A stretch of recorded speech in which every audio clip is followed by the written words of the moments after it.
Hey guys, tonight we're traveling far back in time to the golden sands and sun-drenched courtyards of ancient Egypt, a place where even a simple party was an elaborate affair of scent, song, and a surprising amount of fragrant wax. Yes, believe it or not, tonight's story is all about how ancient Egyptian priests may have invented perfumed cones, not for magical rituals or serious ceremonies, but for something a little more festive. Parties. You probably wouldn't survive the heat in one of those heavy linen outfits.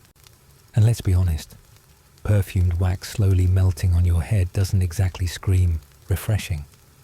But hey, they made it work. So before you get comfortable, take a moment to like the video and subscribe, but only if you genuinely enjoy what I do here. And if you're tuning in from somewhere special, let me know where you are and what time zone you're in. I'd love to know who's drifting off to sleep across the globe. Now, dim the lights, maybe turn on a fan for that soft background hum, and let's ease into tonight's journey together. You walk through a wide stone corridor, smooth underfoot and cool despite the sun baking the world outside. The walls are painted with scenes of feasts and processions, shimmering slightly in the flickering torchlight. The scent of myrrh curls in the air, sweet and spicy, as if the very stones are exhaling history. You step into a courtyard where palm trees rise like green feathers against the pale sky, and musicians play slow, hypnotic tunes on harps and flutes. The party is just beginning. It's not like the parties you know, no disco balls or awkward small talk over hummus. This is a banquet hosted by one of the wealthier families in Thebes, and everyone who's anyone is here. Priests in clean white robes, aristocrats with shaved heads and gold collars, dancers, poets, even the odd scribe with ink-stained fingers. But what stands out most isn't the food or the music, it's the smell. You notice it first when a server walks by, her head glistening in the sun, a small ivory-colored cone perched atop her hair.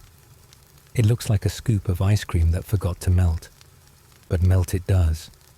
Slowly, gracefully. The cone, made of scented wax and oils, softens in the heat, releasing waves of lotus, cinnamon, and cardamom into the air. It's not just fashionable, it's functional. With no deodorant and a lot of dancing, people needed a little aromatic assistance. Some scholars believe these perfume cones were a kind of status symbol, worn only by the upper classes during big occasions. Others argue they had religious significance, especially since priests were often seen wearing them in temple art. But in the warm hush of this courtyard, it feels more like a mix of both, a way to celebrate the divine through the senses, while also ensuring your head didn't smell like Nile fish. You wander further in, past low tables piled with honey cakes, roasted duck, and jugs of date wine. A young girl giggles as her cone drips onto her shoulder, and her mother gently pats it back into place with a practiced hand. Everyone seems to have one, and they all smell slightly different. Some floral, some woody, one oddly reminiscent of papyrus scrolls and ink. It's a personal fragrance buffet with no two cones exactly alike. The priests, ever meticulous, are believed to have developed the first formulas for these cones. They had access to rare ingredients and the time for experimentation. Papyrus records suggest they knew how to distill oils from blue lotus, frankincense, and even imported resins from the land of Punt, a place that might have been in modern-day Eritrea or Somalia. No one's entirely sure. Some believe Punt was more of a mythical ideal than a real place. Others insist we just haven't found the ruins yet. Either way, the ingredients made their way here, and the priest knew how to use them. You pause near a group of older men reclining on cushions. debating whether the cones were first worn by the living or only depicted on the dead in tomb art. One argues that the cones were purely symbolic, never actually worn in real life. Another insists his aunt wore one to a wedding and smelled like paradise for a week. The truth, as always, is likely somewhere in between. A blend of ritual, practicality, and good old-fashioned human vanity. A breeze stirs the palm fronds, carrying with it the mingled perfumes of 100 slowly melting cones. It's oddly soothing. You sit down on a low bench and close your eyes for a moment. The music swells and dips, the clink of cups and soft laughter weaving gently through the night. Somewhere in the distance, a cat meows, unimpressed by all this perfume nonsense. And still, the cones melt. They melt like time itself, slowly, steadily, sweetly. You imagine the wax trickling down over the scalp, cooling the skin before vanishing into a whisper of scent. It's oddly poetic, a temporary crown of fragrance, destined to disappear before morning, much like the parties themselves. Nearby, a woman adjusts her wig. Yes, wigs were a thing, often made of human hair or plant fibers, depending on your budget, and gently balances a fresh cone on top. She catches your eye and smiles, as if to say, "It's not a party until your head smells like a flower shop." You smile back. The sun dips low, painting the sky in soft apricot and lavender. Lanterns are lit, casting dancing shadows against the limestone walls. The scent in the air is richer now, warmed by the heat of the day and the press of so many bodies close together. No one seems in a hurry. The party stretches on like a lazy river, winding through the night. And you, well, you just drift along, wrapped in the warmth of music, the murmur of ancient voices, and the gentle perfume of melting cones that carry you softly towards sleep. You step into the hazy sunlight of ancient Thebes, where the air smells faintly of warm limestone and something sweeter, like honey baked in the heat of a courtyard. The temple looms nearby, its columns painted in faded blues and reds, and behind it you hear the gentle murmur of water from an ornamental pool. The priests are beginning their day, but unlike the image you might have in your head, stern, silent figures cloaked in mystery, these men are bustling with an energy that feels oddly familiar, almost like the backstage crew of a very sacred and very fashionable performance. One priest adjusts his linen kilt, flicking imaginary dust from it, while another smooths scented oil into his scalp with exaggerated care. You watch as a third consults a small, surprisingly detailed calendar etched onto a clay tablet. Apparently, tonight is a festival evening, which means, according to the priest's own unwritten code, everything has to smell absolutely divine. Not just spiritually divine, but nose-tingling, soul-lifting, socially acceptable divine. You follow them through the temple corridors, lined with carvings of gods and offerings, and you begin to realize that these priests are more than religious guides. They're curators of culture, trendsetters in a society where appearance, smell, and ritual intertwine like strands of papyrus. It's not just about worshipping the gods. It's about how you do it, how you look while doing it, and whether or not your perfume cone melts in an aesthetically pleasing way. The cones, yes. That's what you came here for, isn't it? Those little waxy wonders perched on the heads of partygoers in painted tomb scenes. You see one now, resting delicately atop a young initiate's wig. Yes, they wore wigs, often made from human hair, or carefully twisted plant fibers. This one is dark and glossy, and the cone perched on top is pale amber, already softening in the heat. You'd think melting scented fat on your head might be a bit much, but in Egypt, it was the height of elegance. The priests didn't just approve of it, they likely invented it, or at least popularized it. Historians still debate whether the cones were literal or symbolic, or maybe a bit of both.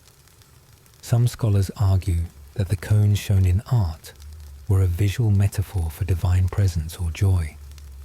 Others point out that recent discoveries of residue in burial wigs suggest they were real, and that people genuinely walked around with perfume wax slowly dripping down their braids. Either way, these priests were the original influencers, setting trends that rippled through the social layers of Egyptian life, like the Nile through fertile soil.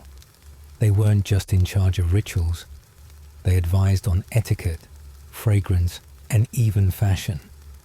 A party without a priest's blessings, and possibly his playlist, wasn't really a party at all.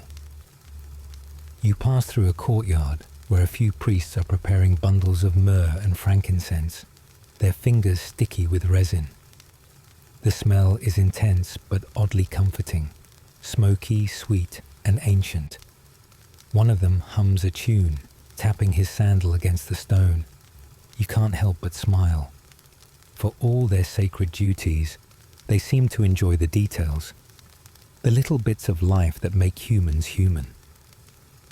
A senior priest walks by, robes billowing slightly in the breeze, and you notice he's wearing an amulet shaped like a lotus flower. The lotus, a symbol of rebirth, was also a favorite scent for these wax cones. When the cone melted, it released a slow cascade of oils, lotus, cinnamon, cardamom, and sometimes even a splash of imported cedar. It wasn't just about smelling nice, it was about invoking memories, stories, the divine. Perfume, in ancient Egypt, was a conversation with the gods. And the priests, they were fluent.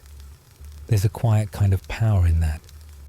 Not the rigid power of law or sword, but the soft, steady influence of someone who knows what's proper, what's beautiful, and what fragrance is best for moonlit dancing.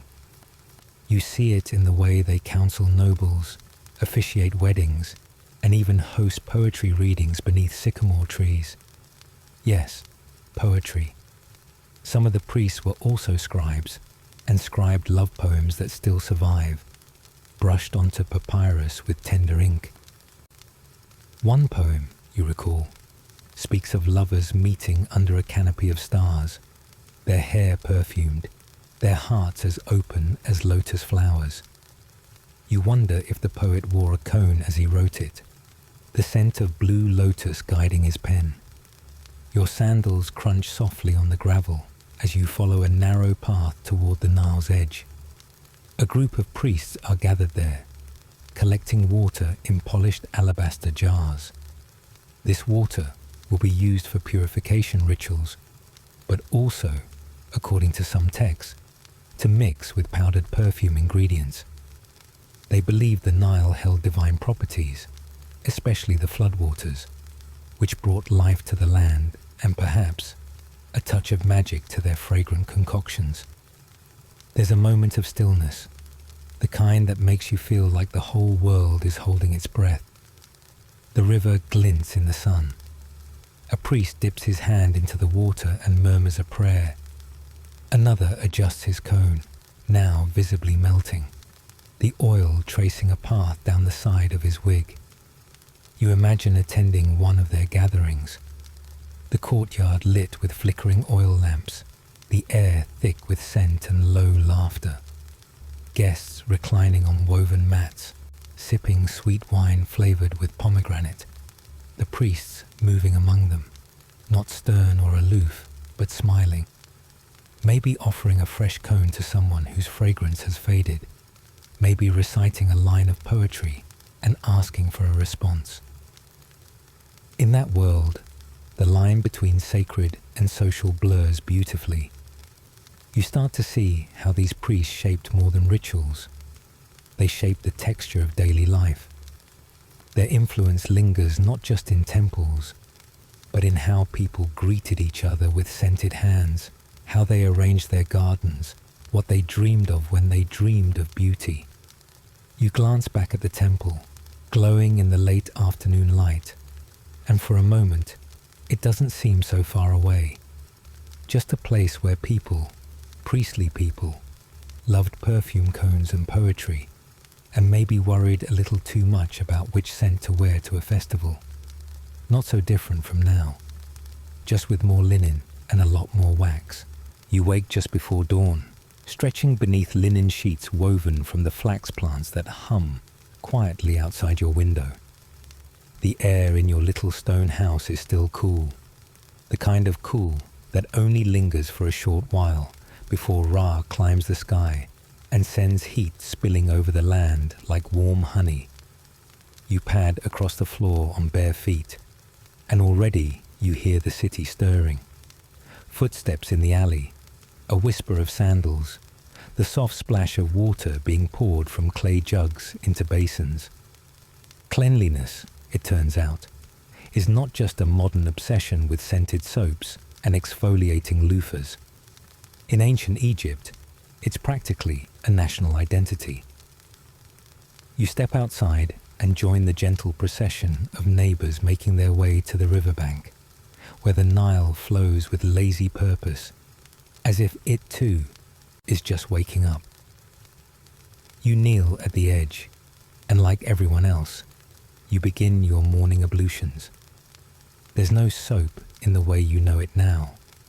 No lavender-scented body wash or shampoo promising volume and shine. But there is natron, that chalky, salty mixture of sodium carbonate and bicarbonate gathered from dry lake beds. It's a little gritty, sure, but it gets the job done and leaves your skin feeling not unlike a well-scrubbed amphora. Across the water, a pair of ibis birds pick their way along the shore, heads bobbing thoughtfully. You half expect them to offer judgmental stares if you miss a spot behind your ears. Egyptians, you've come to understand, associate cleanliness with holiness. To be clean is to be close to the gods. The priests, in particular, take this very seriously. You've heard they bathe several times a day, sometimes 4 times or more, and even shave every last hair from their bodies to maintain ritual purity.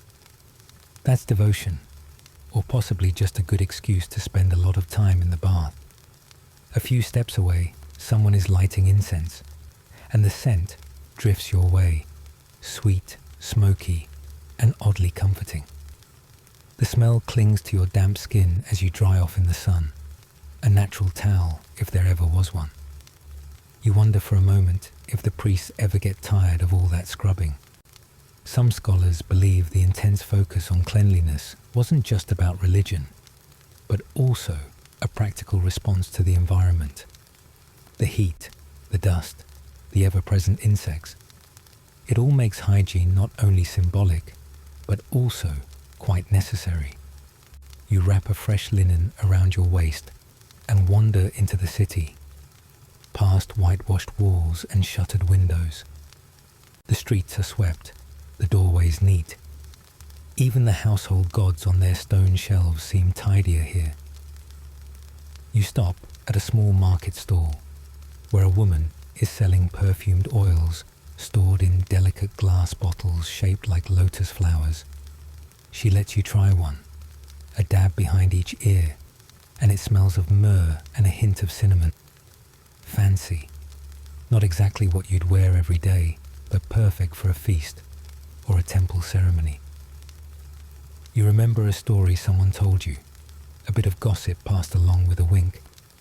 Apparently, guests at parties would wear wax cones on their heads, perfumed cones that slowly melted in the warmth of the evening, releasing fragrance as they mingled and danced. It sounds a little messy, honestly, but also kind of brilliant, like walking around with your own personal air freshener. Some believe these cones were symbolic, never actually worn but rather painted into tomb scenes as a metaphor for pleasure and abundance. Others argue they were real, made of animal fat and infused with scents, and that guests accepted the slow melting as part of the charm. You imagine trying it once, maybe at a particularly festive dinner, though you'd probably spend most of the evening wondering if it's dripping down your neck. Back near the river, a group of children splash and laugh, their voices echoing across the water. Their mothers sit nearby, combing hair with bone combs and checking for lice, a daily ritual that's both hygienic and oddly social. You pass them with a nod, feeling the sun now spreading across your shoulders, warming the last of the morning dampness from your skin. You think about how much effort goes into staying clean here, not just for priests, but for everyone. The heat alone is motivation enough. But it's also about balance, about ma'at, the Egyptian concept of harmony and order. Cleanliness isn't just about looking or smelling good. It's about aligning yourself with the sacred rhythms of the world. A dirty body could disrupt that balance, invite chaos. And no one wants chaos, not when there's lentils to cook and sandals to mend and cats to feed. You duck into a shaded courtyard where a small fountain burbles in the corner. The water is cool and clear, fed by underground channels called qanats, though that word won't be invented for centuries. Here, it's just a clever trick of engineering, the sort of thing your neighbor's cousin's uncle takes a quiet pride in. You splash your face once more, then sit on a low bench, letting your skin dry in the breeze. A cat hops up beside you, its sleek fur shining in the light. You scratch it behind the ears, and it purrs like a tiny lion. Even the animals here, you notice, are clean and well kept. Cats especially. They're not just pets, they're sacred companions, guardians of the home, and probably better groomed than most humans. As the day stretches forward, you feel the rhythm of the city settle into its usual pace, leisurely but purposeful. The scent of frankincense wafts from a nearby temple, carried on the same breeze that rustles the palm trees. You feel content, peaceful, and just a little smug about how fresh you smell. And as you walk back toward your home, you pass a priest in spotless linen, his head gleaming in the sun, his hands cupped around a small dish of scented oil. He gives you a nod, not of superiority, but of solidarity. You've both faced the morning with water, natron, and a touch of perfume. You're both a little closer to the gods. You lean back into the warm hush of ancient Egypt, where the Nile moves like slow silk through the desert's golden folds, and the air at dusk smells faintly of dust, baked dates, and something sweet, something floral, carried on the breeze. You're not in a pyramid or a palace tonight, but walking quietly through a temple courtyard, your sandals soft against the cool limestone. You're here to witness a small, rather fragrant miracle. Not a thunderclap of history, but one of those odd little turns where practicality, ritual, and a love of smelling nice all meet. It begins, as many things in ancient Egypt do, with a priest. He's concerned, of course, not with parties or perfume bottles, but with the gods. His job is to keep things orderly, sacred, and splendidly clean. He rises before the sun, bathes in sacred pools, and dresses in robes so white they seem to hum in the early light. Then, before entering a shrine, he anoints himself with thick, aromatic oils, not out of vanity, but as part of the ceremony. To smell good, in this context, is to be pure. To be fragrant is to be pleasing to the divine. The temple is heavy with scent. There's myrrh, of course, and frankincense, and kaifi, a mystical compound of herbs, honey, raisins, and wine that smells like the edge of sleep itself. You breathe it in as it curls around the columns, warm and heady, like a lullaby in smoke form. The priests burn it during rituals, believing it helps carry their prayers upward. Some say the recipes for these sacred perfumes were so closely guarded that only a few scribes knew them by heart. Others suspect they were just complicated enough to make copying them a real headache. You're standing near the storeroom now, where clay jars and alabaster vials are tucked neatly in rows. A scribe nearby is muttering over a list, scratching notes in the margins with a reed pen. 2 parts cinnamon bark, you hear him say, but only if it's been soaked in red wine for a full moon. He glances at you briefly, shrugs, and goes back to his work.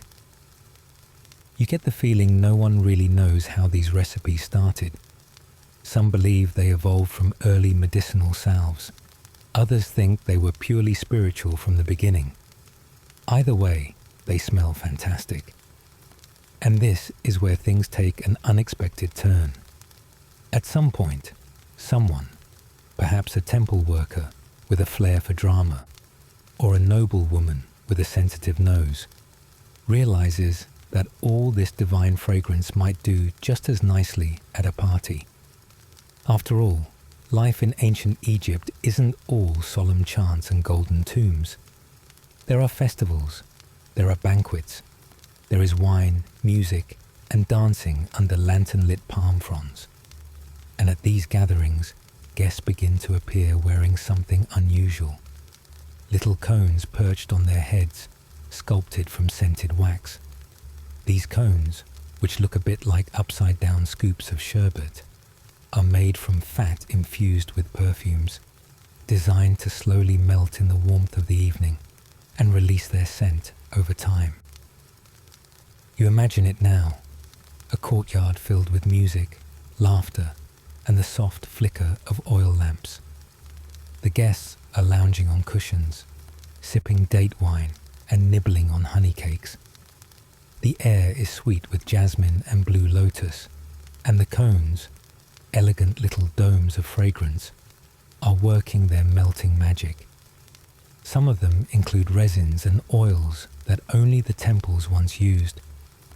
What was sacred and secret becomes social and stylish. It's hard to say exactly when this shift happened. Some scholars believe the perfume cones were always part of religious celebrations and merely migrated into everyday parties over time. Others insist they were never quite as common as the art suggests. You've probably seen them in tomb paintings, those strange little cones, perfectly balanced on sleek wigs, like an ancient form of party hats that just happened to smell divine.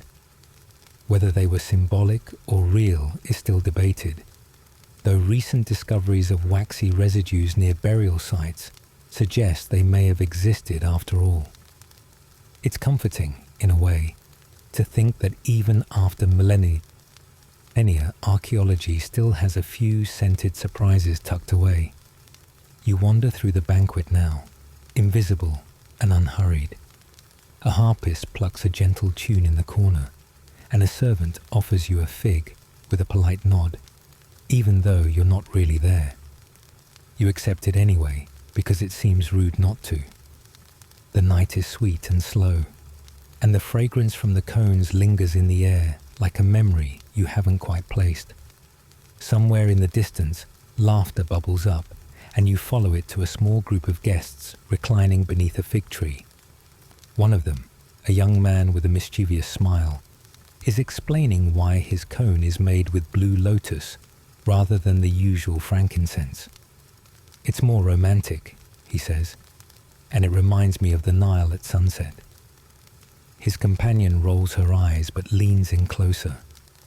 The fragrance, you notice, is subtle, floral, with a hint of something deeper, like warm rain on stone. You sit beside them, though they don't notice, and let the moment stretch. It's oddly soothing to think that perfumes, so often seen as frivolous, might have begun as sacred offerings, that something designed for gods could drift down into the realm of parties and flirtation, that even in a world of pharaohs and gods, people still wanted to smell nice for each other. The breeze picks up slightly, stirring the palm leaves overhead and carrying the lingering scent of kaifi through the air. It's calming, almost hypnotic. You close your eyes for a moment and let the warmth of the evening wash over you. The music slows, the guests recline deeper into their cushions, and the cones continue to melt, quietly, steadily, like time itself made fragrant. Tomorrow, the priests will return to their rituals, the scribes will resume their recipe debates, and the temples will be filled once again with the solemn hum of devotion. But tonight, the perfumes belong to the people, to laughter, to music, and to the gentle art of simply being delightful. You're standing in the warm hush of an Egyptian twilight, somewhere along the banks of the Nile, where papyrus rustles and distant lyres pluck out lazy melodies. The sky is a dusky rose, fading into indigo, and the air smells faintly of river water, sand, and something sweet, jasmine maybe, or myrrh. You're not entirely sure, but it's pleasant.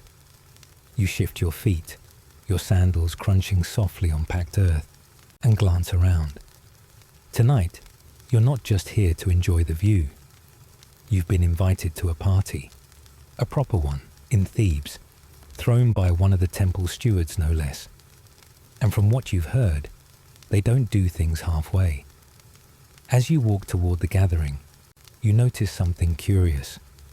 Everyone is wearing these odd little cones on their heads. Not hats, not exactly. More like waxy pyramids, perched with surprising balance on top of elaborately braided wigs. Some are pale and creamy, others a deep amber, and all of them glisten faintly in the candlelight. You stare at one for a moment, wondering if it's some sort of ancient bug repellent. You wouldn't blame them. Nile mosquitoes don't mess around. But then a priest, who smells suspiciously like cinnamon and orange blossom, leans close and whispers conspiratorially. Perfume cones. Keeps the air sweet all evening. Plus, they melt, slowly. Keeps your head cool too. You blink at him, and he grins, as though that explains everything. And in a way, it does. You take your seat on a cushioned mat, sipping a goblet of something that vaguely resembles wine, but tastes a bit like fermented dates and herbs. Around you, the party begins to swell. Music, laughter, dancers swirling in linen and gold. And those cones, they're doing their job. As the night warms, the cones melt ever so gently, releasing perfumes that mingle with the desert air. The effect is mesmerizing. A room full of lightly shimmering guests, each radiating a delicate scent like walking incense burners. Historians have debated for years whether these cones were worn at every party or just the especially lavish ones.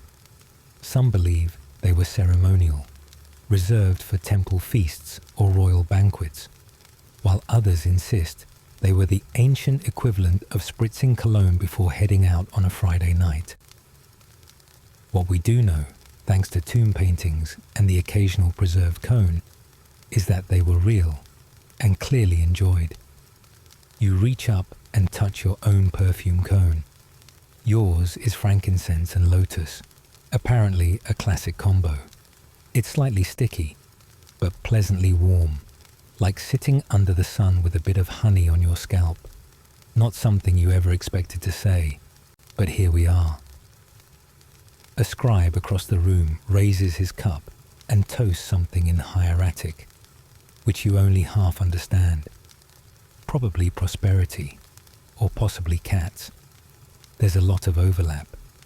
You notice a young woman near the dais holding a tray of tiny ceramic bottles, each painted with delicate flowers and animals, and offering guests the chance to sample different scents.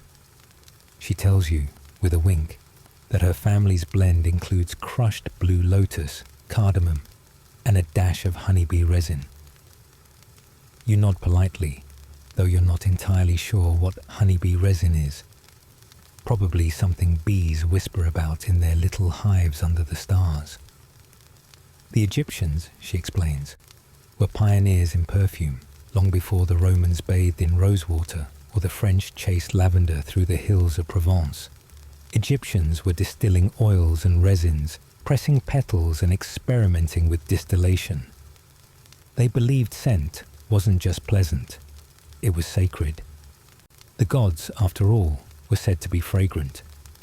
Temples burned kai-fi, a blend of herbs, wine, and honey, in evening rituals to draw divine attention. Wearing perfumes was, in a way, a kind of prayer, a scented offering in motion. You nod, letting the thought settle. A party where every guest is part incense, part celebration, part tribute to the divine, and all of it anchored by these slightly absurd, utterly delightful cones. What's even more fascinating is that no one's entirely sure how they made them. Some believe they were solid cones of scented fat or beeswax, studded with oils and crushed botanicals. Others suggest they were hollow, filled with liquid perfume that slowly seeped out through tiny holes. The melting rate, of course, had to be just right, too fast, and you'd be covered in goo, too slow, and you'd miss the whole aromatic effect. It's a delicate science, like baking, but for your head. There's something wonderfully human in that, isn't there? The idea that thousands of years ago, someone sat in a workshop fiddling with wax and oil, trying to invent a party hat that would make them smell fantastic by the third course. You imagine them testing samples, sniffing, adjusting, maybe even arguing over whether cinnamon pairs better with rose or myrrh. A debate as old as time. The music shifts, a slower rhythm now, with soft drums and low flutes. The night deepens, stars flickering overhead like the scattered jewels of Nut, the sky goddess. You lean back, the scent from your cone mingling now with cool night air and distant lotus flowers. A priest passes, his cone nearly melted, and chuckles. You know, he says, there's a theory that these cones weren't real at all. Some scholars think they were symbolic, just painted into tomb scenes to represent status or divine favor. He shrugs. But I say, if something smells this good and keeps your scalp moisturized, it deserves to be real.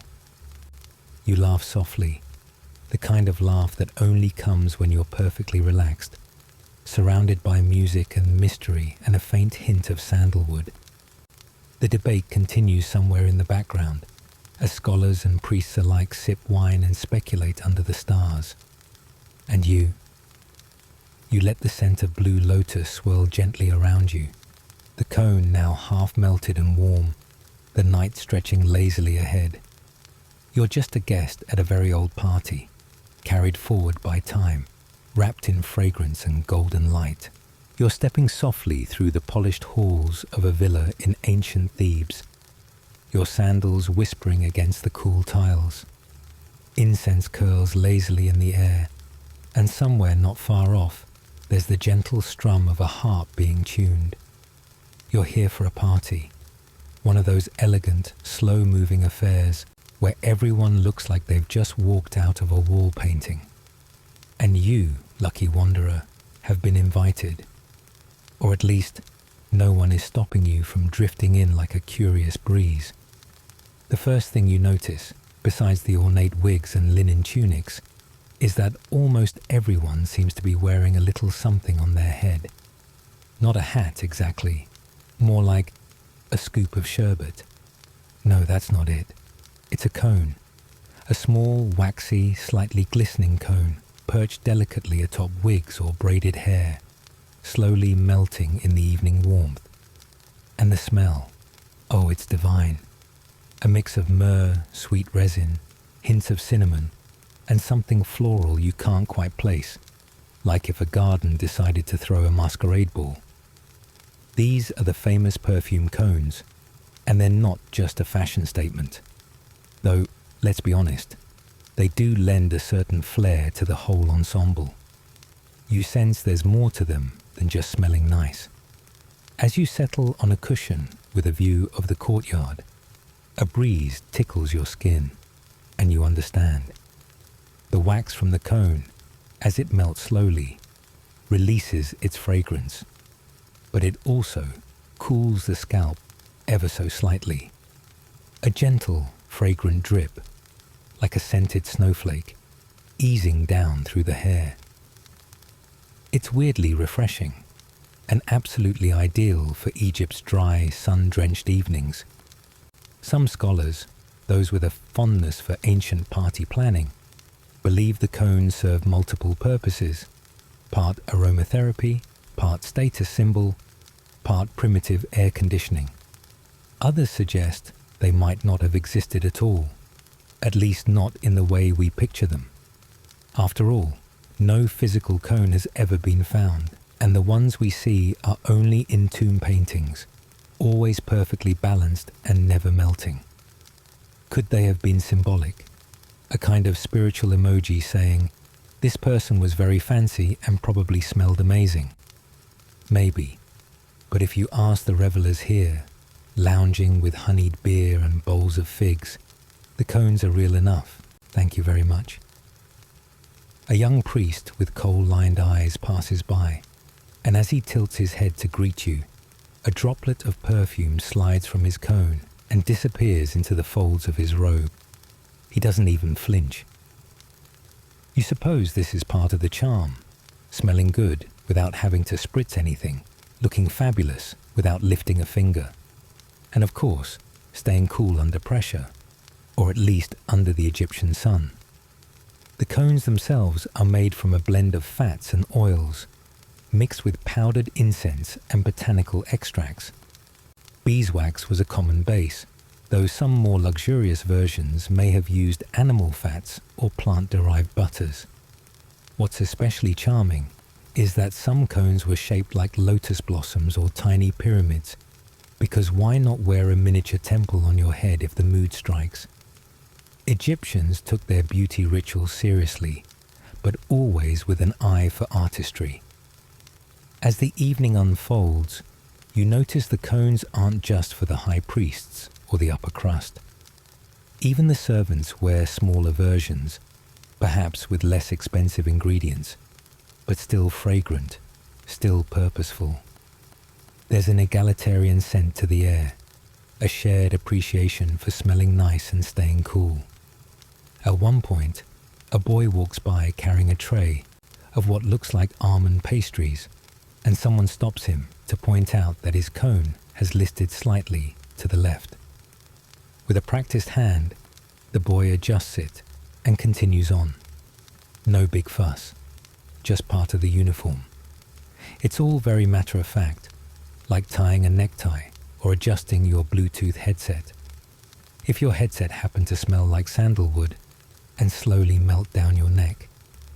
There's an old theory, whispered among Egyptologists over tea and too many papyrus scrolls, that the cones may have also served a religious function, perhaps as a symbolic offering to the gods, worn during ceremonies to carry prayers upward through scent.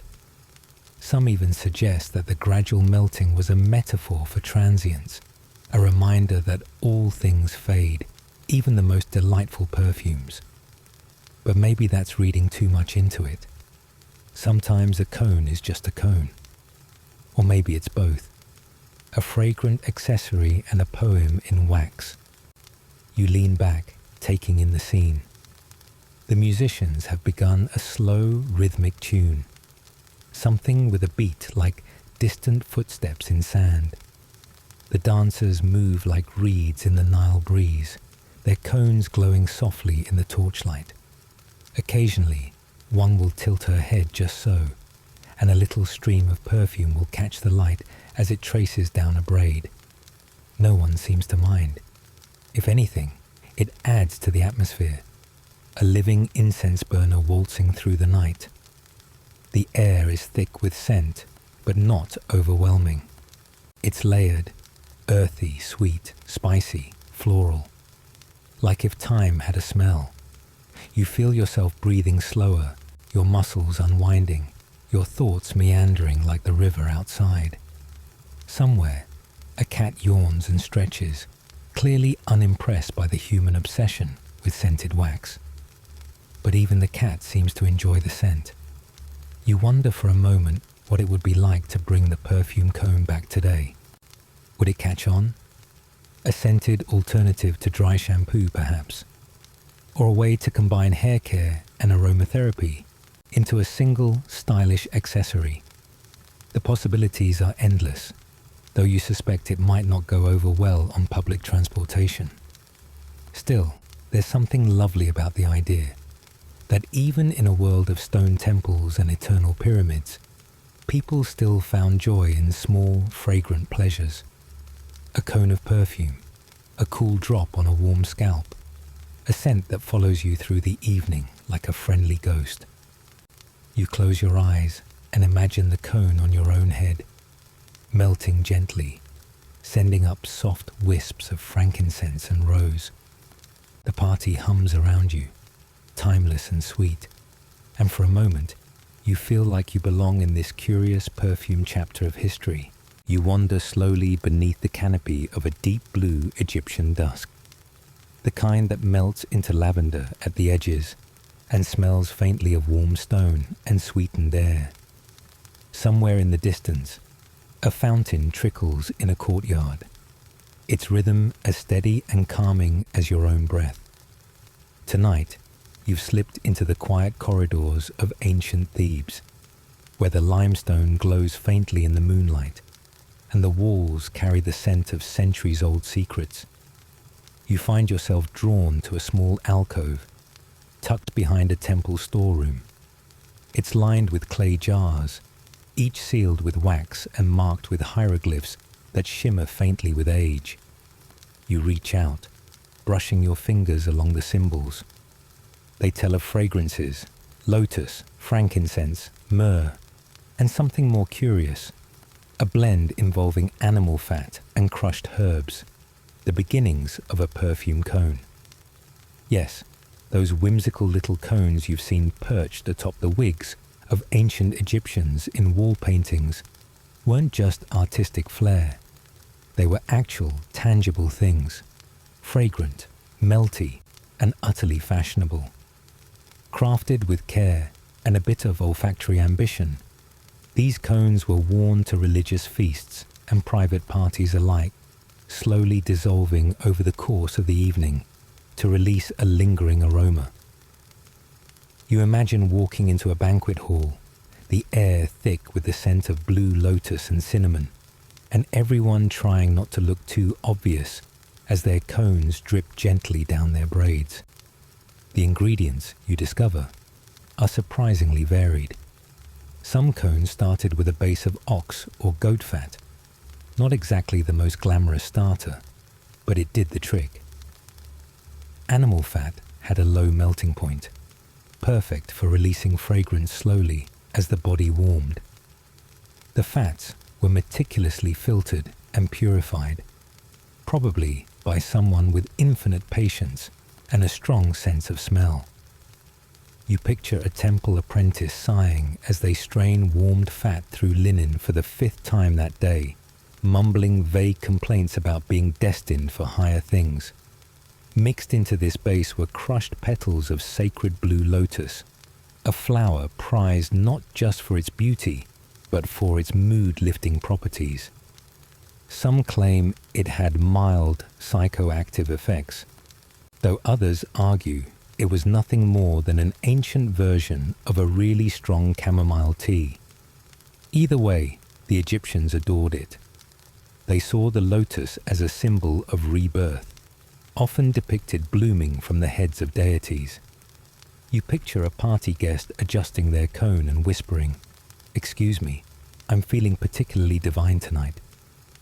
Then came the herbs, everything from sweet marjoram to cardamom, and even a pinch of cinnamon bark, carried in from distant lands. Trade routes were the lifeblood of ancient Egypt, and perfume cones were a testament to that. You imagine tiny bundles of dried herbs tied with reed twine, clinking softly as they were unpacked from ships that had journeyed along the Red Sea or up the Nile. Some scholars wonder if the inclusion of certain ingredients was less about scent and more about status. After all, if your cone contained saffron, you were clearly someone worth noticing. But it wasn't all florals and spice. Some recipes included beeswax for structure, and even resins like labdanum, which was collected by combing the beards of goats that had wandered through sticky shrubs. That's not a joke. There were actual goat beard combers. You try not to giggle at the mental image of a serious artisan with a tiny rake, grooming a disgruntled goat in pursuit of the perfect aromatic blob. There's a quiet elegance to the process. The ingredients were blended and molded into small conical shapes, sometimes tinted with natural pigments to give them a pastel hue. Pale pinks from pomegranate rind, deep yellows from turmeric, or soft greens from crushed mint leaves. The cones were then left to set in the shade, protected from the harsh Egyptian sun, perhaps nestled in baskets lined with linen or palm fronds. You start to see the bigger picture. These cones weren't just air fresheners on the scalp. They were sensory offerings, part of a larger ritual of presence and celebration. Wearing one meant you were ready to be seen, to be among others, to honor the gods and your fellow guests with your scent as much as your conversation. It was a kind of fragrant social contract, written not in ink, but in petals and spice. Some believe the cones were purely symbolic, that the melting effect was artistic license. But others insist they were real, and even cite traces of resin and fat found in burial wigs as proof. You lean toward belief.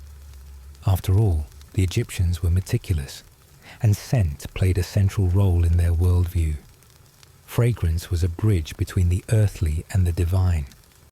As you sit in the storeroom, you can almost hear the faint strains of an ancient flute drifting in from a nearby courtyard.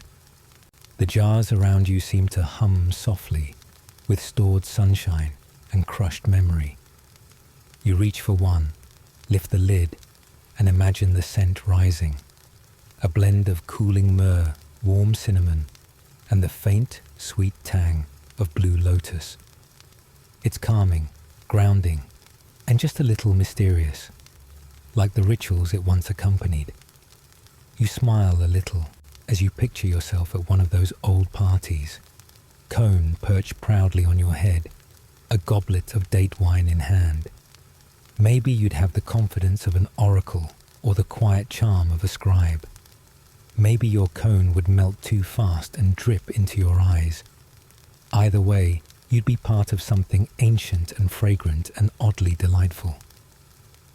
The night deepens outside, and the air grows cooler. You feel the weight of timelessness settle around your shoulders, not heavy, just present, like the scent of a flower that bloomed thousands of years ago, still lingering faintly in the air, waiting to be noticed. You stay a little longer, breathing in the imagined perfume of long-faded celebrations, the soft, waxy promise of a cone yet to melt.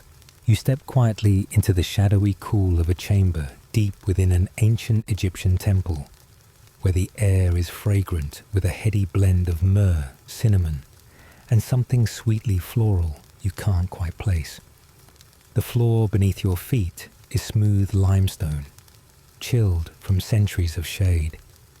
Light filters through a narrow window high above, casting soft golden rectangles across the floor, catching in the motes of dust that hang like suspended stars. And there, in the center of the room, a group of priests move slowly, deliberately, as if choreographed, not by music, but by memory, ritual, and the rhythm of something sacred. They're not in a hurry, and neither are you.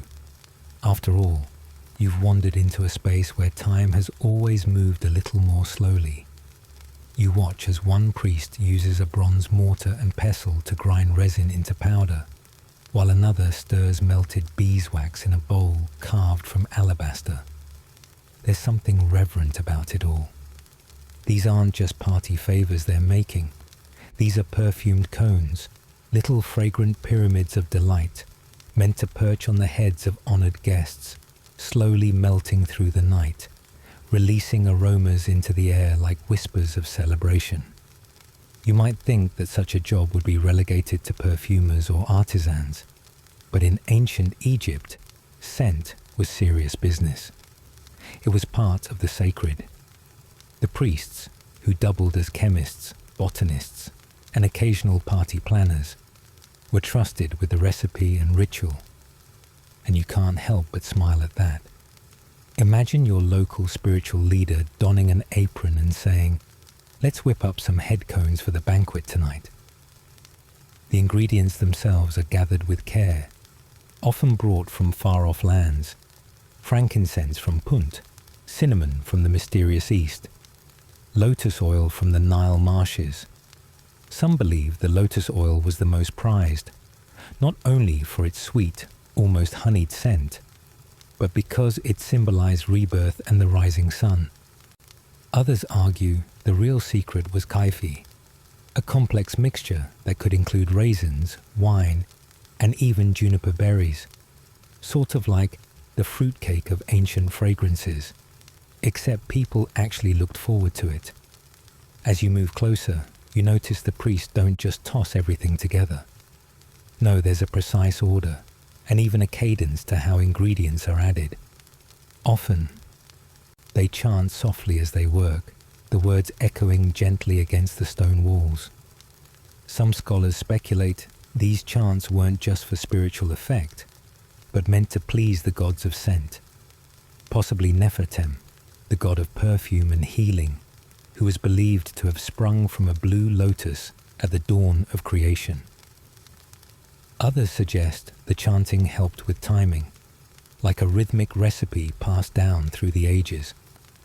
One priest adds powdered cinnamon to the warm wax, stirring slowly with a reed spoon.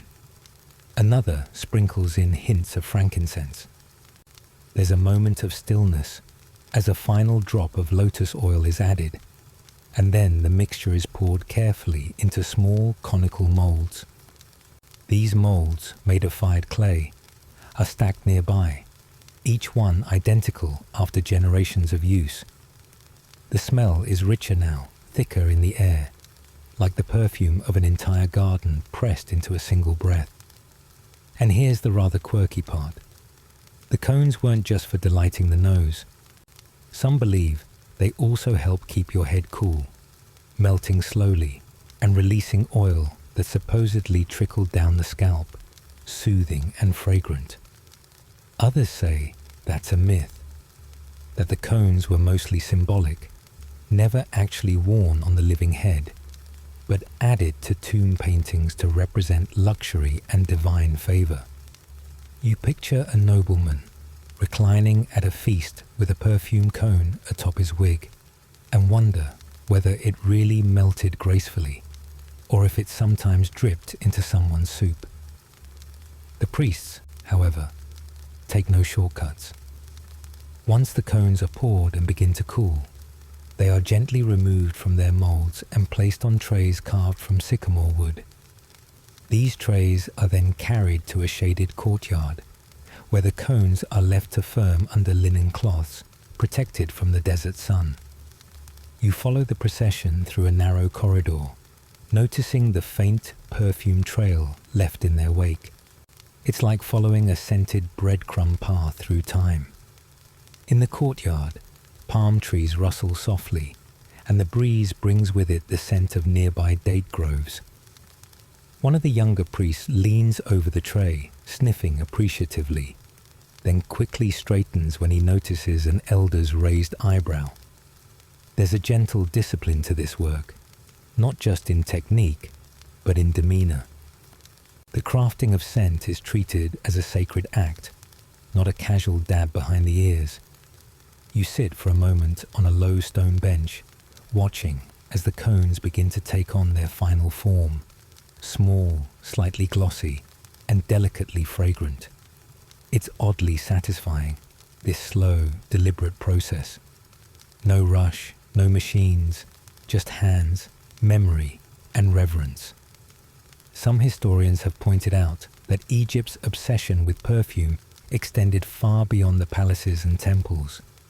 Even common households kept small pots of scented oil, and fragrance was included in burial rituals, offerings, and daily hygiene. But the cones, those were special, a kind of olfactory crown. You imagine the moment they were placed atop a guest's head at a banquet. The flicker of oil lamps, the clink of wine jars, music from a harp in the corner, and the subtle bloom of scent as the cone began to melt. It's easy to forget, in our world of instant everything, that once upon a time, luxury meant waiting. It meant trusting that something crafted slowly, with care and intention, would bring not just pleasure, but meaning. You lean back against the warm stone wall, letting the scent of cinnamon and lotus curl around you, like a soft veil. The priests return to their work, already preparing the next batch, their movements as fluid and certain as the Nile itself. And you simply breathe it in, letting the evening settle around you like a fragrant hush. You step into the flickering lamplight of an ancient Egyptian courtyard, where shadows dance across pillars carved with the names of gods and pharaohs. The air is warm and sweet, scented with something curious, floral, resinous, a little spicy, and definitely expensive. It takes a moment to notice that everyone around you, dressed in pleated linen robes, their eyes rimmed in kohl, is wearing a small pointed cone on their head. Some cones are pale and waxy, others a rich amber, and all of them seem to be melting slowly in the heat, releasing fragrance as they do. You're at a party, well, more of a religious feast really, and the perfume cones are everywhere. On priests, on nobles, even on the statues of the gods. No one is quite sure if these cones were always real, or sometimes just symbolic, painted in tombs to show reverence rather than reality. Some archaeologists argue that the cones were idealized representations of scent and purity, while others insist they were literal accessories used to keep guests smelling divine in the Egyptian heat. Either way, you can't help but think, it's a bit like wearing your air freshener as a hat. The cones were more than just olfactory indulgence. They were status. The ingredients alone, myrrh, frankincense, lotus oil, and a kind of animal fat used as a base, were expensive and often imported. To show up at a gathering wearing one was a bit like arriving at a modern gala with a designer fragrance so exclusive it hasn't even been released yet. It said, I have wealth, I have taste, and yes, I can afford to smell like the gods themselves. You wander past a group of musicians plucking harps and blowing into long reed flutes. Their cones glisten in the lamplight, slowly softening as they play. The scent in the air grows more intense, layered like a well-aged perfume. A priest passes by you, his robe perfectly pressed, his cone already leaving a faint, glistening trail along the top of his shaved head. You can't help but wonder what it would feel like to have perfume drip down your scalp. Soothing, maybe, or slightly sticky. Probably both. There's a quiet reverence in how the cones are worn. They're not just for fun, though Egyptians did love a good party. These waxy sculptures were also offerings, a way to honor the gods by becoming temporarily divine. Scent, in their worldview, wasn't just pleasant, it was sacred. The gods were said to exude fragrance, to walk in clouds of incense and flowers. If you wanted to be closer to the divine, you didn't just pray, you perfumed yourself in the manner of the gods. Some believe the cones were also used in funerary rituals, placed on the heads of the deceased, or painted in tomb art as a kind of aromatic passport to the afterlife. If you could smell like the gods, perhaps you could walk among them. And if not, at least you'd make a fine impression upon arrival. You pause near a statue of Hathor, the goddess of joy, music, and beauty. Her stone face is serene, and someone has placed a wax cone on her head too. It's already beginning to melt, trickling down the sculpture in slow, fragrant tears. You imagine ancient partygoers sipping date wine and tossing lotus flowers into shallow pools while the air thickens with the scent of 100 melting cones. It's oddly luxurious and surprisingly communal, everyone contributing their scent to the atmosphere, like a shared incense offering with very personalized notes. As you stroll deeper into the gathering, you overhear two scribes in quiet conversation. One insists that the perfume cones were worn only by the elite, a privilege of the wealthy and powerful. The other argues that even commoners could wear simpler versions, especially during festivals. After all, what better time to smell delightful than at a celebration of life or renewal? You wonder if there were knockoff cones, budget-friendly blends with more tallow than myrrh, perhaps. The ancient equivalent of store-brand perfume. You find yourself near the banquet table, where platters of figs, roasted duck, and honey pastries sit under the gentle sway of palm fronds. The guests here laugh softly, their cones now halfway melted, releasing different notes as the layers dissolve. One cone smells like cinnamon and blue lotus. Another leans more towards cedarwood and sweet herbs.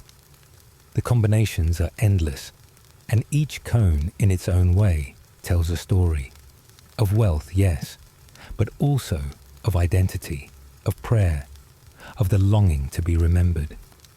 What's curious is that these fragrant cones never appear in isolation. They're always part of something larger, a feast, a ritual, a festival. They're not just perfume. They're a signal, a way of saying, something sacred is happening here, and I am part of it. Even the act of melting, of slowly transforming from solid to scent, feels symbolic, a reminder that beauty is fleeting, that fragrance cannot be held, only experienced. As the night deepens, the air grows heavier with scent, and the guests begin to sway with the music. The cones are nearly gone now, their waxy trails glistening down foreheads and necks, leaving behind only their perfume and a sense of shared transformation. You sit on a low cushion near the edge of the courtyard, the stones still warm from the day's sun. A gentle breeze stirs the palm fronds above you, carrying with it the last traces of myrrh and honeyed resin. And for a brief moment, you understand why someone might invent a perfume cone just to wear it while dancing under the stars. Because sometimes the divine is not found in thunder or fire, but in a soft, melting fragrance that wraps itself around you like a tender memory. You step into the warm hush of an Egyptian evening, where the air shimmers with the low golden light of oil lamps and the scent of crushed lotus petals. You're not in a tomb or a museum or even a dusty pyramid corridor. Tonight, you're at a party, a proper one, a celebration in Thebes maybe, or Memphis, though the locals would argue over which city throws the better feast. There's laughter echoing from courtyards, and servants glide by with silver trays, their bare feet silent on cool limestone floors.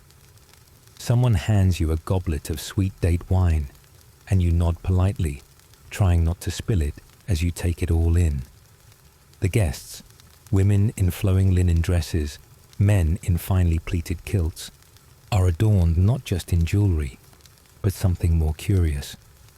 On their heads, balanced with surprising dignity, are little cones, soft, waxy pyramids that seem to melt slowly in the heat. They're not hats, not really. These are the famed perfume cones of ancient Egypt. You've heard of these before, but now you get to see them in action. The idea is simple and honestly kind of brilliant. The cones are made from scented animal fat or beeswax, infused with myrrh, cinnamon, or lotus oil. As the evening warms up, the cone begins to melt, releasing its fragrance over the wearer's body and into the surrounding air. It's like a slowly unrolling incense stick, but more fashionable and slightly messier, especially if you dance too hard. Still, it works. The room smells like a blooming garden at midnight. Some scholars have debated whether these cones were ever real or merely symbolic, artistic flourishes found in tomb paintings and carvings. But imagine, you're here, and you see the wax glistening as it runs gently down a woman's braid, and you catch a hint of blue lotus, sweet and strange. It isn't just about smelling nice, it's about status too. Perfume was expensive, and a head-mounted cone said, "I have money, and I like to smell like a temple." You wander through the courtyard as lyres and flutes weave a lazy melody into the warm air. A scribe in the corner is laughing too hard at a joke you missed, nearly knocking his cone sideways. A cat weaves between your ankles, pausing to sniff at a stray drop of scented wax on the stone floor, before deciding it's not worth the effort. In the corner, a young couple flirts in the shadows, pretending they're too dignified for such things. The cones on their heads tilt ever so slightly as they lean closer. There's food, of course. Platters of honeyed figs, roasted goose, flatbread still warm from the fire. The aroma mingles with the perfumes, and you're not sure if you're hungry or just enchanted. A priest, invited for ceremonial flair, walks by with a cone so large it looks like it might drip into his eyebrows. He smiles serenely, as though this is perfectly normal. You find a seat on a cushion, soft with stuffing made from papyrus fibers, and a servant refreshes your drink. The conversation around you turns to gossip, to dreams, to the latest barge race on the Nile. One man claims he saw a crocodile blink at him in Morse code. No one questions it. It's that kind of evening. As the night deepens, the cones continue their slow, fragrant descent. Some guests now smell strongly of cinnamon and cloves, others of sacred kai-fi, a blend once burned in temples as an offering to the gods. You recall that kai-fi was said to aid sleep and dreams. Pharaoh Ramses III reportedly had jars of the stuff in his chambers. Not that he ever went to parties like this. He was more into military parades. But still, the scent lingers. You begin to notice something else about the cones. Aside from the scent, they create a mood, a softness, a shared experience. Everyone is melting slowly and literally, and no one seems to mind. It's disarming. You can't take yourself too seriously with scented wax trickling down your ear. It levels everyone out. High priests, merchants, scribes, dancers. Tonight, they're all just humans who smell lovely and want to talk under the stars. There's a theory some historians have proposed, that the cones weren't just for parties, but spiritual tools, helping wearers connect to the divine through scent. Others argue more practically, that they were just over-the-top party favors. Both ideas make sense in a way. After all, ancient Egyptians believed in the power of perfume. They anointed statues with it, wore it to honor the gods, and even used it to prepare the dead for the afterlife. So why not wear it while you're still alive and dancing? A musician plucks at a harp, and a woman begins to sing, her voice soft as silk ribbon. The guests fall quiet, the background hum of insects blending with the music.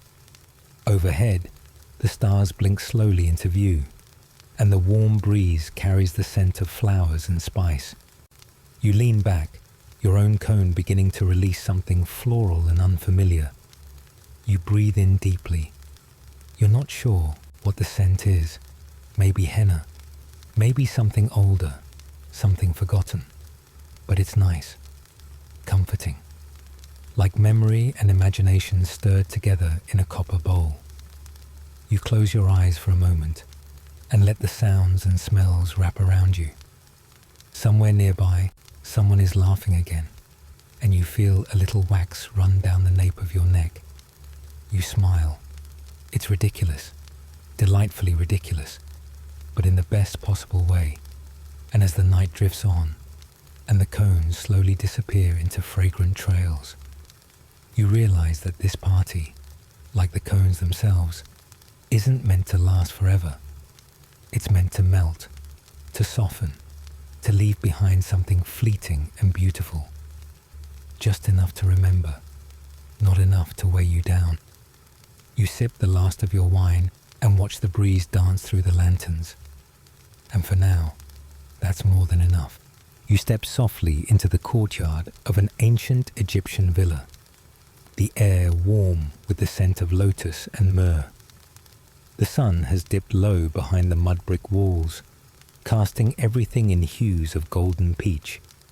Chairs woven from reeds line the open space, and a servant quietly fans the air with a palm frond, sending a lazy breeze across the gathering. You're here not as a guest of status or ceremony, but as a quiet observer, a ghost slipping between the folds of time to witness something oddly charming. The powerful social ripple created by a simple bit of scented wax.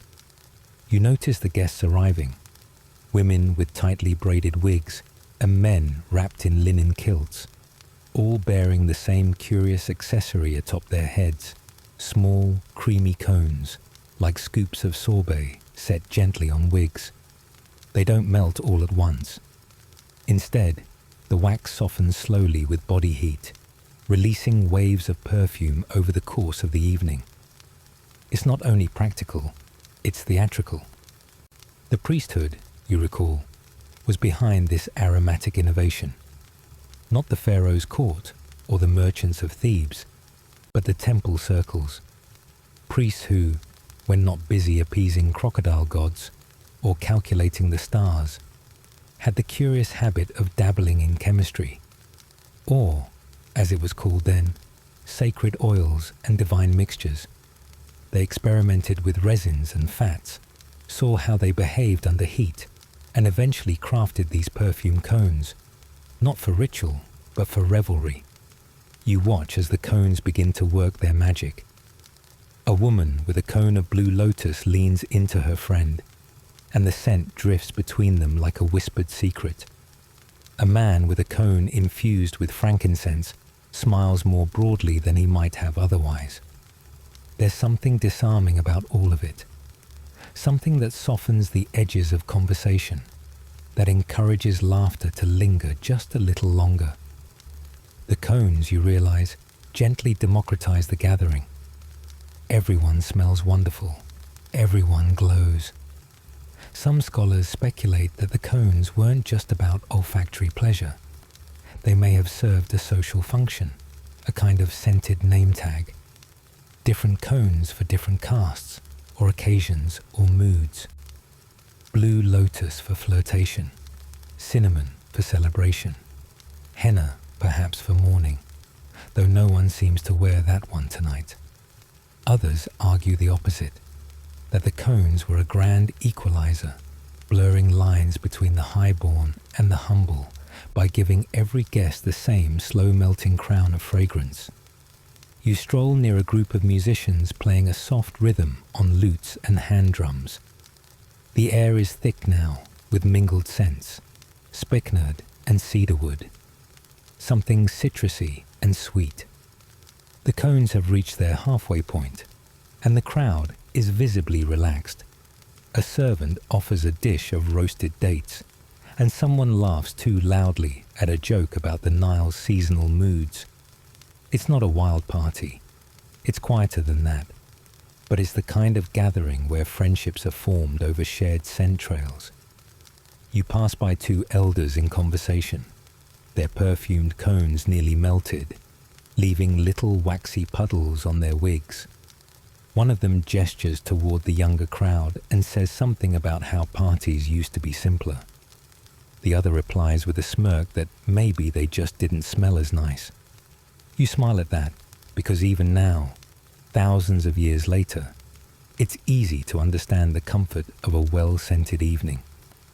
A curious detail catches your eye.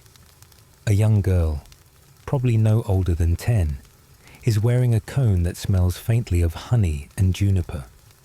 She's not part of the adult festivities, but she carries herself with the quiet pride of someone included. Perhaps the cones were a way to ease children into social rites, to mark them as belonging, even if only at the edges of the celebration. Some believe the cones were symbolic as well, that the slow melting represented time passing, or the fleeting nature of joy, like flowers blooming in the desert, beautiful but brief. Others think that's reading too much into it, that the Egyptians simply liked to smell good and thought, quite reasonably, that melting perfume hats were a perfectly fun way to do it. A breeze drifts through the courtyard, lifting the edges of linen clothing and ruffling the leaves of a potted fig tree. The air is thick with perfume now, but not cloying, more like the inside of a cedar chest that's been left open in a garden. You take it in and feel, oddly, at home. You follow the scent trail back toward the gathering center, where someone is telling a story about a crocodile who fell in love with a fisherman. It's probably a myth, borrowed from older tales that were already old by the time Cleopatra learned to read. But everyone listens, lulled not just by the rhythm of the storyteller's voice, but by the hazy, perfumed air that makes the world feel softer, like a dream you don't want to leave just yet. The cones have nearly finished their work. Little pools of wax glisten slightly on wigs and bald heads alike, and the guests begin to rise, stretching and murmuring their goodbyes. There's a sense of camaraderie here, as though everyone has shared something secret and lovely, a lightness. That's the gift the cones have offered, not just fragrance, but a kind of emotional alignment. Everyone's been breathing the same scented air after all. You watch as the guests drift through the courtyard gate, trailing perfume into the night like comets made of sandalwood and laughter. The servants begin to tidy up, sweeping away petals and waxy bits, but the scent lingers, clinging to the air like a memory that refuses to fade. And for a moment, you wonder, what would our gatherings be like if we wore cones like these? Would the scent of lavender make us gentler with each other? Would a hint of rose help us listen more kindly? Probably not, but it's a pleasant thought. You take one last breath, and the world smells like a party you didn't know you needed. You stroll through the sunlit courtyards of ancient Thebes, where golden light dances across white limestone walls, and palm fronds sway lazily in the breeze. The air smells faintly of honey and myrrh, and it's just warm enough to make shade feel like a whispered secret. You're not in a rush. In fact, you're here for something oddly delightful, something soft, fragrant, and gently melting. The perfume cone. You spot it first in the art, really. Painted on tomb walls and carved in low relief on alabaster stellae. These curious little cones perch jauntily atop the heads of well-dressed Egyptians, like a dollop of scented whipped cream. They look almost comically out of place, like someone balanced a scoop of sherbet on their hair before heading out for the evening. But no one seems to mind. In fact, Everyone in these ancient murals seems rather pleased with themselves, smiling faintly, their eyes outlined in kohl draped in gauzy linen. The cones, smooth and elegant, are often painted in soft pastels, creamy white, pale amber, sometimes with a hint of rose. Not bad for something that slowly melts down your wig over the course of a party. You pause beside a statue, limestone, faintly worn by time. The figure is that of a noblewoman, elegant and serene, with one of these cones delicately carved atop her head. It's not an afterthought. The sculptor took time to detail the gentle curve of the cone, as if to say, yes, this is important. And it was. These cones weren't just for scent, though they did smell rather nice. Blends of lotus oil, cinnamon, and a wax base that softened with body heat. They were also a statement, a fashionable accessory, a symbol of refinement, and, depending on which scholar you ask, perhaps even a spiritual offering made wearable. Some Egyptologists suggest these cones were never worn at all, that they were more symbolic than literal, like those little halos Renaissance painters gave to saints. Others insist the cones were real, functional, and quite messy, though in a very dignified way, of course. After all, what's a little melted perfume compared to divine aroma and social prestige? As you wander deeper into the imagined garden of a grand estate, you picture the guests arriving. They glide across the tiled floor, each one crowned with a scented cone, like an ancient procession of dessert-themed royalty.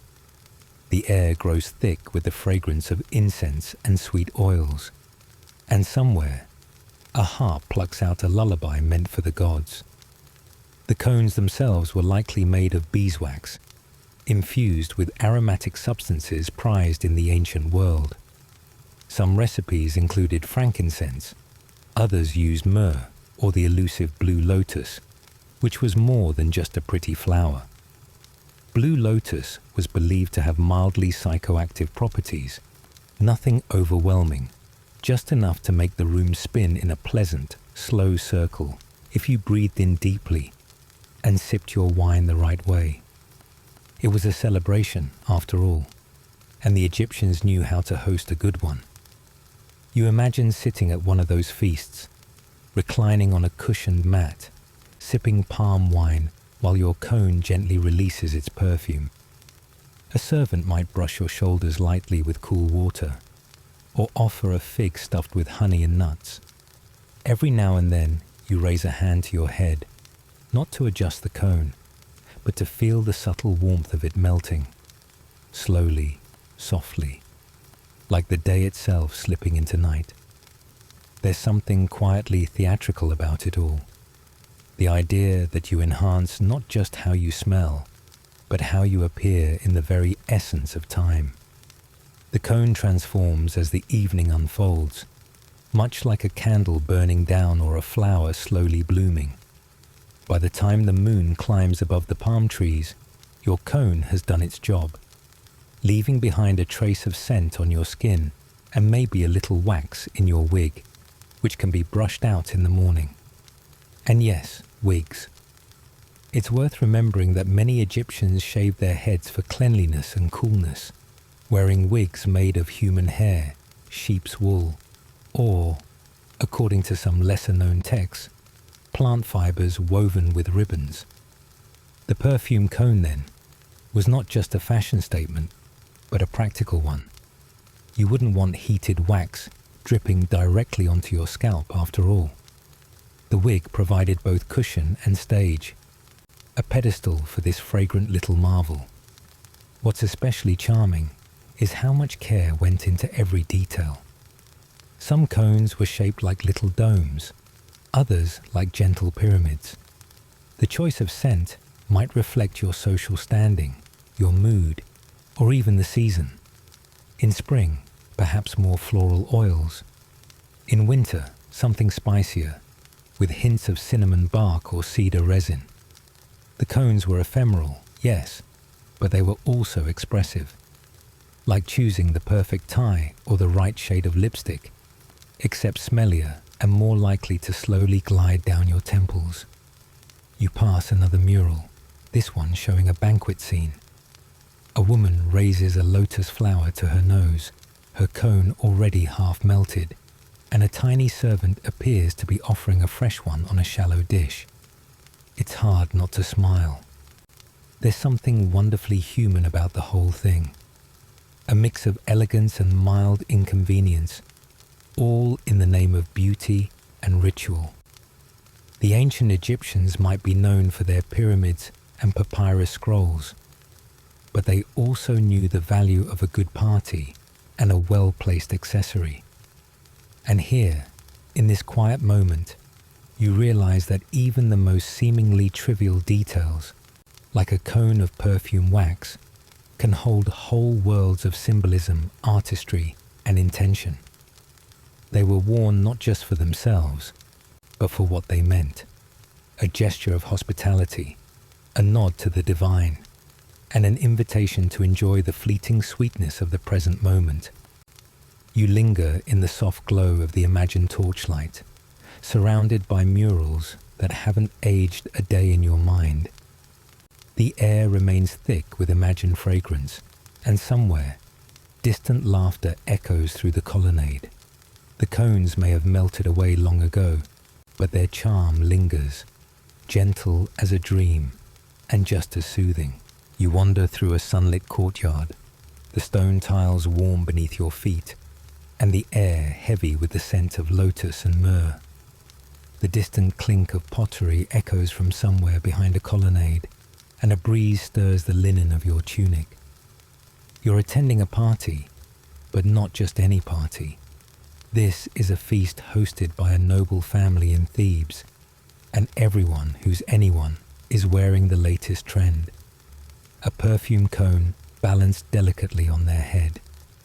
You try not to giggle. The cones look like little scoops of butter, slowly melting over the heads of the stylish and the smug. But they're not just for show. These waxy domes slowly release fragrance as the evening wears on, a clever solution to the Egyptian heat, and a not-so-subtle hint that the wearer is wealthy enough to smell like frankincense all night long. You lean in to sniff your neighbor's cone. It's laced with cinnamon and blue lotus, a dreamy combination that makes your eyelids flutter. Of course, wearing a melting perfume cone on your head comes with challenges. You can't just slap it on over a messy braid and call it a day. No, the cone must be supported, styled, and showcased. This is where fashion steps in. You notice elaborate hairstyles all around you. Braids twisted into high crescents, buns reinforced with pins shaped like ibises and papyrus stalks. Some have even woven golden threads into their hair to match the sheen of the cone as it glistens in the sunlight. One woman passes by wearing a towering headdress, carved from wood and painted with scenes of the Nile. It's hollowed out at the top to cradle her perfume cone like a crown jewel. You've heard that some aristocrats go so far as to train their servants to apply the cones using gold-plated tongs so they don't sully their own fingers. It's a bit much, but then again, so is walking through a party with melting wax on your scalp. There's quiet speculation about how this all began. Some scholars think these cones were more than just olfactory accessories. They may have had religious significance, a sort of portable offering to the gods of scent and celebration. Others are convinced they were just really fancy air fresheners. You imagine a priest shrugging and saying, "Why not both?" What's certain is that once these cones became fashionable, hairstyles had to evolve. You can't have perfume melting straight into your face after all. So hair was pulled back, lifted high, and sometimes even padded with wool to create the perfect perch. There's a theory that this sparked an entire school of hairdressing in ancient Egypt, with apprentices learning how to balance symmetry, aesthetics, and wax strip logistics. It's not as dramatic as pyramid building, but arguably just as complex. You try a subtle nod, testing out your own balance. Your cone wobbles but holds. Success. You're starting to feel like you belong here, like you could carry this look into everyday life, perhaps to a modern brunch or a casual meeting at the bank. Just imagine the scent of vanilla and sandalwood trailing behind you as you sign a deposit slip. You're pretty sure the teller would remember you, though perhaps not in the way you'd hope. Back at the feast, musicians begin to play a slow, rhythmic tune on lyres and flutes. The partygoers sway gently, their cones tilting slightly like petals in a breeze. You notice how the movement releases more fragrance, each tilt sending out a fresh wave of scent. It's as if the cones are dancing too. You overhear a conversation between two young women discussing the latest innovation, a cone that changes color as it melts, revealing tiny painted patterns underneath the wax. Butterflies, ants, even miniature hieroglyphs spelling out joy. One of them claps her hands and says, "It's like wearing a story on your head." You nod to yourself. That's actually not a bad idea. A breeze picks up again, bringing with it the scent of honey and jasmine. You take a deep breath, feeling the aroma settle into your lungs like a lullaby. The sun dips lower, casting long golden shadows across the courtyard. And still, the cones melt, slowly, gently, as if counting down the hours of merriment. You think about how different the world is now, how unlikely it is that you'll ever see someone at a dinner party with a wax cone gently trickling down their temple. But maybe that's a shame. There's something wonderfully human about it, the unapologetic celebration of scent and spectacle. People have always found ways to adorn themselves, to turn the ordinary, like sweating a little under the sun, into something beautiful. A man walks past with a cone that smells unmistakably of mint and cedar. You follow the scent with your nose, then smile. It's a bit like ancient aromatherapy. Maybe this was their version of a stress ball, a calming presence balanced atop the head. As the stars emerge one by one, reflected in shallow pools around the garden, you find a quiet corner and sit. Your cone is nearly gone now, the last of the fragrance mingling with the night air. You feel relaxed, a little dreamy, and very much amused at the idea that a hairstyle could be built around a scented wax hat. But then again, people have done stranger things for beauty. Some Romans used crushed mouse brains for wrinkle cream, and in 18th century France, ladies reportedly kept live birds in their wigs. Compared to that, a melting perfume cone feels downright sensible. You close your eyes for a moment, letting the music wash over you, the scent of the evening wrapping around you like a well-loved blanket. Somewhere nearby, someone laughs, a soft musical sound that blends with the rustle of palm leaves overhead. And you, with your slightly lopsided cone and perfumed hair, feel completely at peace. You shuffle along the edge of a sun-warmed riverbank, somewhere between imagination and memory, the Nile's golden cousin reflecting not water but time itself. You're wearing sandals that squeak faintly with each step, an oddly cozy sound, like a duckling in leather boots. The air is thick with the scent of lotus, honey, and something smoky sweet you can't quite place. You reach up, and yes, it's there, melting slowly on your head like a dignified little ice cream hat, a perfumed cone. The cone is soft at the edges now, warmed by the sun and your own slow rhythmic stroll. Fat with aromatic oils and crushed petals, it dribbles in luxurious trickles down your hair and neck, trailing behind you like a scent comet. You're not alone in this fragrant parade. There are others too. Travelers from places far beyond the borders of Egypt, their robes stitched with foreign threads, their beads clinking in unfamiliar rhythms, their heads sporting cones that seem to marvel at their own existence. You pause by a palm tree that looks like it's seen things, centuries of things, and listen as the wind carries whispers from Babylon, from Crete, from distant lands where the perfume cone has found new homes, new heads to adorn. It started as a sacred thing, you recall. Egyptian priests used them to purify the body and spirit during temple rites. But somewhere along the line, as parties became livelier and guests more fragrant, someone decided that holiness and hospitality could share the same scent. Now, in a courtyard in Thebes, a visiting dignitary from the Levant balances his own cone delicately, as if it might explode in a puff of sandalwood. He laughs, gingerly adjusting it whenever it starts to list sideways. You chuckle too, because these things aren't exactly aerodynamic. But what they lack in practicality, they make up for in sheer charm. Maybe that's the point. Maybe being slightly ridiculous is part of the magic. Some historians believe that the perfumed cone's spread through the ancient world was less about trade routes and more about admiration. Foreign emissaries, dazzled by Egyptian banquets and temple ceremonies, may have returned home with stories, some true, some wildly embellished, of elegant parties where everyone smelled like gardens at midnight. Others argue that the cones travelled through merchant caravans, tucked carefully among jars of myrrh and bolts of dyed linen. Either way, the cones found their way into places where the Nile was only a rumour. In Minoan frescoes, scholars have spotted curious headgear that might, just might, be inspired by Egyptian cones. The shape is right, the context festive, but there's debate, of course.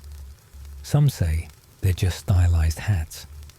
Others insist the Minoans were having their own scented soirees, thank you very much. Either way, it's a delicious kind of mystery, the sort that lingers like frankincense in a quiet room. As you continue your walk, the scenery shifts. You're in an Anatolian port town now, where merchants haggle under striped awnings and the breeze carries hints of cinnamon and cedar. A young girl watches you from a doorway, a half-melted cone perched on her glossy black hair. She's trying not to laugh as a bee makes lazy loops around her head, enchanted perhaps by the floral feast. Her mother shoos the bee with a fan and murmurs something about imported Egyptian nonsense, but you can tell she secretly likes the scent. And isn't that how most delightful traditions spread?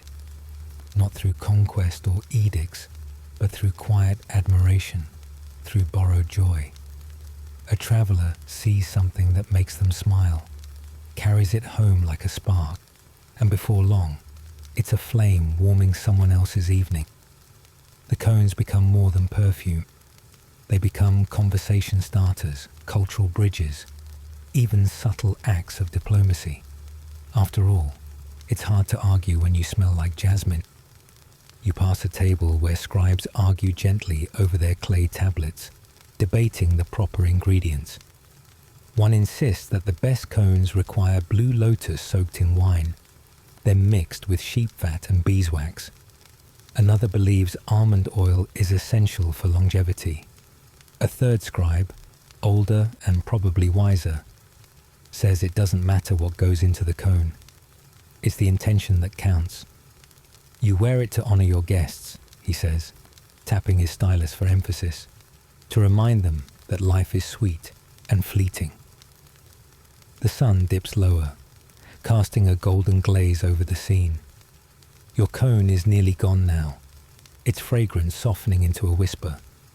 You imagine the scent trailing behind you, weaving into other lives, other lands.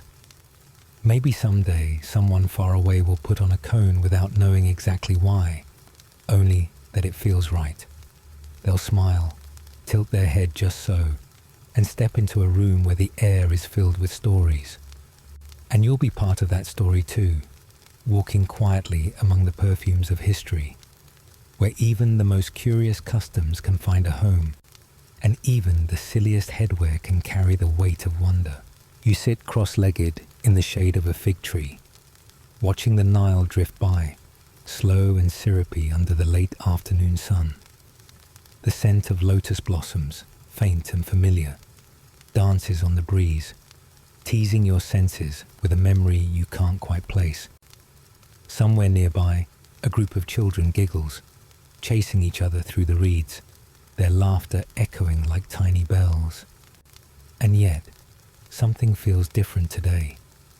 The air carries not just the fragrance of the river and the city, but something else, a whisper of change, the kind that tiptoes in quietly without fanfare. You've been invited to a gathering this evening, the kind where the air once used to shimmer with the scent of myrrh and honeyed acacia, wafting from perfume cones perched proudly atop elegant wigs. But lately, fewer and fewer guests arrive wearing them.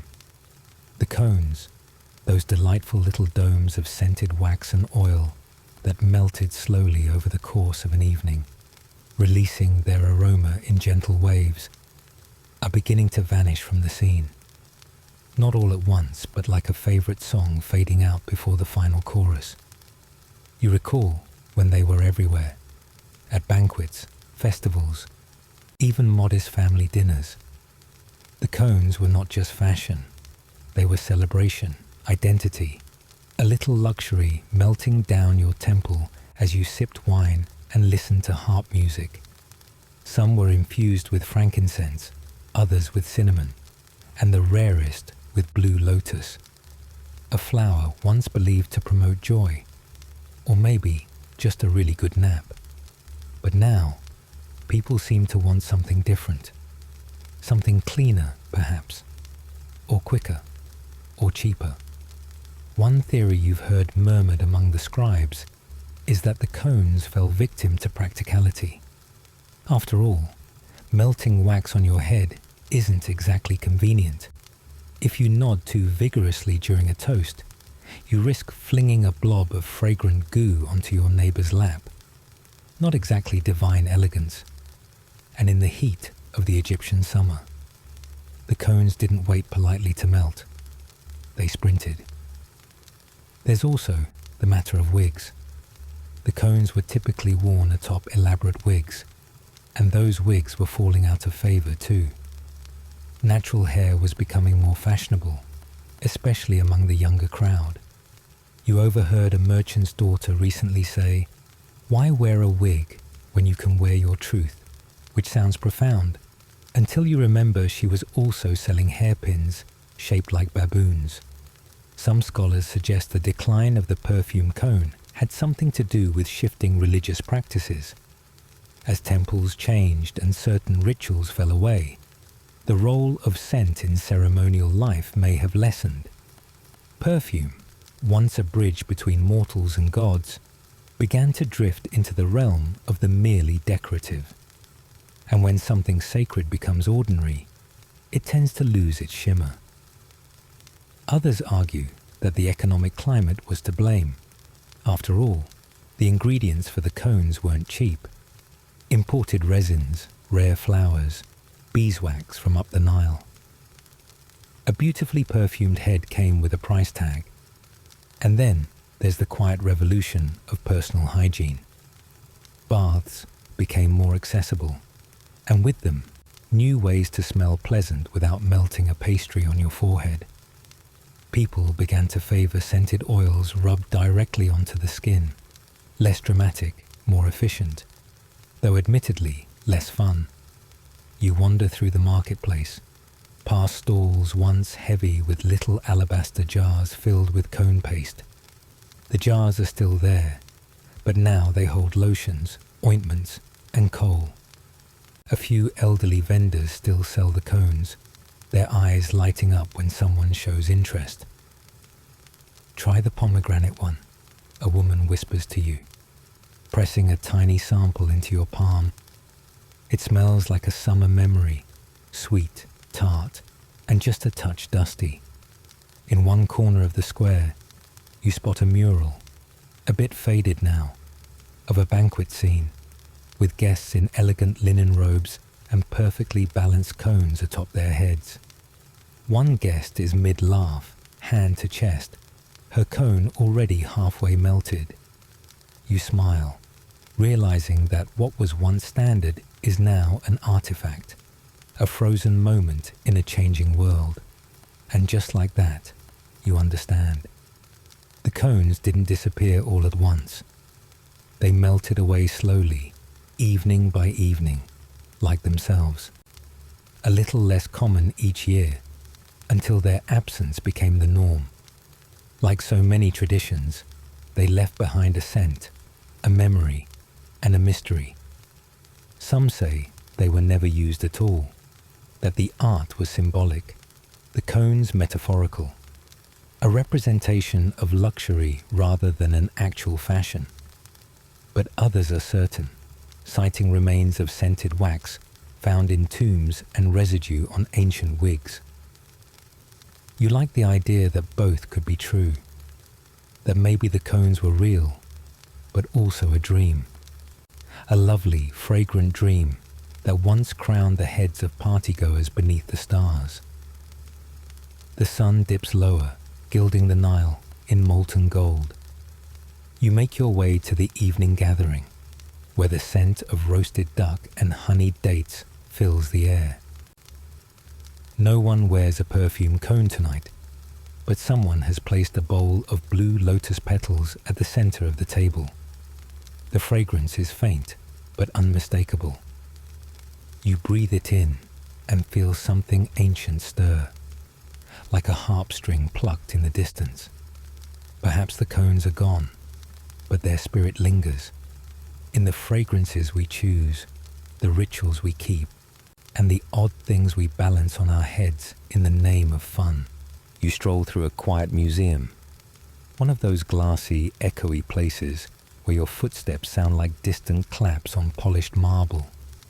The air smells faintly of dust and lemon cleaner, and somewhere nearby, a docent whispers facts to a group of tourists who nod politely, half listening. But you're not here for the mummies or the golden sarcophagi today. No, you're drawn to something far smaller, far simpler, and oddly enough, far smellier. A display case glowing softly under a spotlight holds a tiny clay cone, the color of baked bread crust, and beside it, an artist's rendering shows a woman at a banquet, smiling serenely with one of these little cones perched on her wig. You lean in. The sign says it's a perfume cone, an ancient Egyptian delight once worn to parties, ceremonies, and feasts. Not just a fashion statement, but a fragrant one. And as you imagine the warm breeze of the Nile, the soft flicker of oil lamps, and the gentle crinkle of linen robes, you begin to wonder, what became of these perfume cones after the dynasties crumbled and the sands crept in? It turns out their legacy lingers much longer than the cones themselves ever did. You see, the Egyptians may not have invented perfume. That honor likely goes to the Mesopotamians or perhaps even the Indus Valley people. But they certainly elevated it to an art form. The cones were just one expression of that, made from animal fat or beeswax and infused with sweet-smelling oils like myrrh, frankincense, or lotus essence. They'd slowly melt in the heat of a party, releasing fragrance like a slow-burning candle, a practical way to keep things fresh in a room full of revelers and roasted duck. Some scholars argue whether these cones were ever real at all. For years, they were known only from paintings and carvings. No physical examples had been found. Some thought they were symbolic, perhaps representing the soul or divine favor. Others believed they were purely decorative, like drawing halos around saints. But in 2019, archaeologists uncovered actual remnants of what may be real perfume cones in graves near Amarna, nestled like forgotten bonbons beside the mummified. So perhaps the ancients were wearing their perfume on top of their heads all along. It's a little strange, yes, but then again, we do strange things for beauty too, like applying snail mucin to our cheeks or freezing our faces with botulinum toxin. As you walk onward through time, the echoes of perfume cones ripple through history. During the Roman era, scented oils became even more elaborate. Cleopatra, who was part Macedonian, but thoroughly Egyptian in style, was said to have doused the sails of her ship in perfume so that the scent would announce her arrival before the vessel came into view. A fragrant royal entrance, centuries before red carpets existed. Fast forward a few millennia, and you find echoes of those fragrant headpieces in the powdered wigs of 18th century Europe. While not perfume cones per se, those towering coiffures were often dusted with scented powders, usually lavender or orange blossom, to mask the less than pleasant realities of hygiene at the time. There's a certain poetry in that. From melting cones of lotus wax to clouds of lavender dust, humanity has always tried to make itself a little more bearable to the nose. And then there's modern perfume. The industry today is worth billions, with tiny vials of scent selling for the cost of a modest dinner. But hidden in the base notes and top notes of your favorite designer fragrance is a lineage that can be traced, with a little imagination, back to those party cones. The idea of scent as identity, as memory, as ritual, those are ancient ideas. The Egyptians believed that a fragrance could connect you to the gods. Today, we believe it might just help us land a date, or feel a little more like ourselves. Even cosmetics owe a debt to these fragrant traditions. Ancient Egyptian makeup wasn't just for beauty. It served spiritual and medicinal purposes. Kohl eyeliner, made from ground galena, was thought to protect the eyes from both sun glare and evil spirits. And scented balms were used not only to soften the skin, but also to anoint the body in burial rituals. Some modern skincare products still echo these ancient formulas, right down to the use of honey, frankincense, and myrrh. You might see them today in a boutique store, labeled as luxurious or inspired by ancient wellness, and they are, just in a very moisturized 21st century kind of way. Curiously, the very notion of wearing scent as a visible accessory, like a cone melting down your wig, is echoed today in scented jewelry. There are bracelets with tiny pads designed to hold drops of essential oil, pendants that carry your favorite scent with you throughout the day. Perhaps not as dramatic as a fragrant blob atop your head, but the spirit is there. And then there's the quirky detail about beeswax, that in ancient times, it wasn't just used for cones or candles, but also as a sort of ancient band-aid. Egyptian medics applied it to wounds, mixing it with herbs and resins to seal the skin. So if you're ever feeling fancy while lighting a beeswax candle or dabbing a balm on your lips, just remember, you are, in a very roundabout way, partaking in a tradition that once involved perfumed cones, temple rituals, and a lot of melted wax. So maybe the perfume cone hasn't disappeared at all. Maybe it's just changed shape, become a fragrance roller, a scented lotion, a wax melt warming gently in the corner of your room. And perhaps, as you drift into sleep tonight, with the soft hum of your fan and the lingering scent of lavender on your pillow, you're closer to those ancient Egyptian partygoers than you might think. After all, the desire to smell nice, to feel beautiful, to carry a little cloud of sweetness into a room, that's a longing older than pyramids, older even than the faintest whisper of history. You walk slowly through a quiet museum hall, the kind that smells like polished wood and old paper. Glass cases line the walls, and one of them holds something small but oddly captivating. A tiny, tapering cone made of what looks like wax. You lean in, curious. The label reads, Perfumed Cone, Amana period, 1350 BCE. That's it. No elaboration.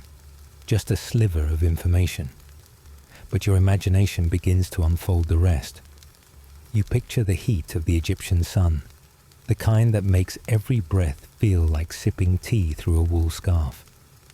In a courtyard shaded by palm fronds, a young scribe named Heru adjusts the linen band on his head and watches the noble guests arrive.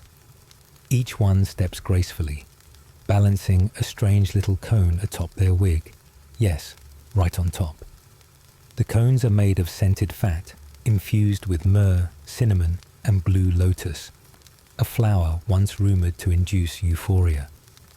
By mid-party, as the desert heat works its magic, the cones begin to melt ever so slowly, releasing their fragrance and seeping gently into the guests' wigs.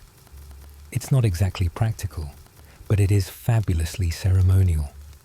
For a long time, historians weren't even sure these cones existed.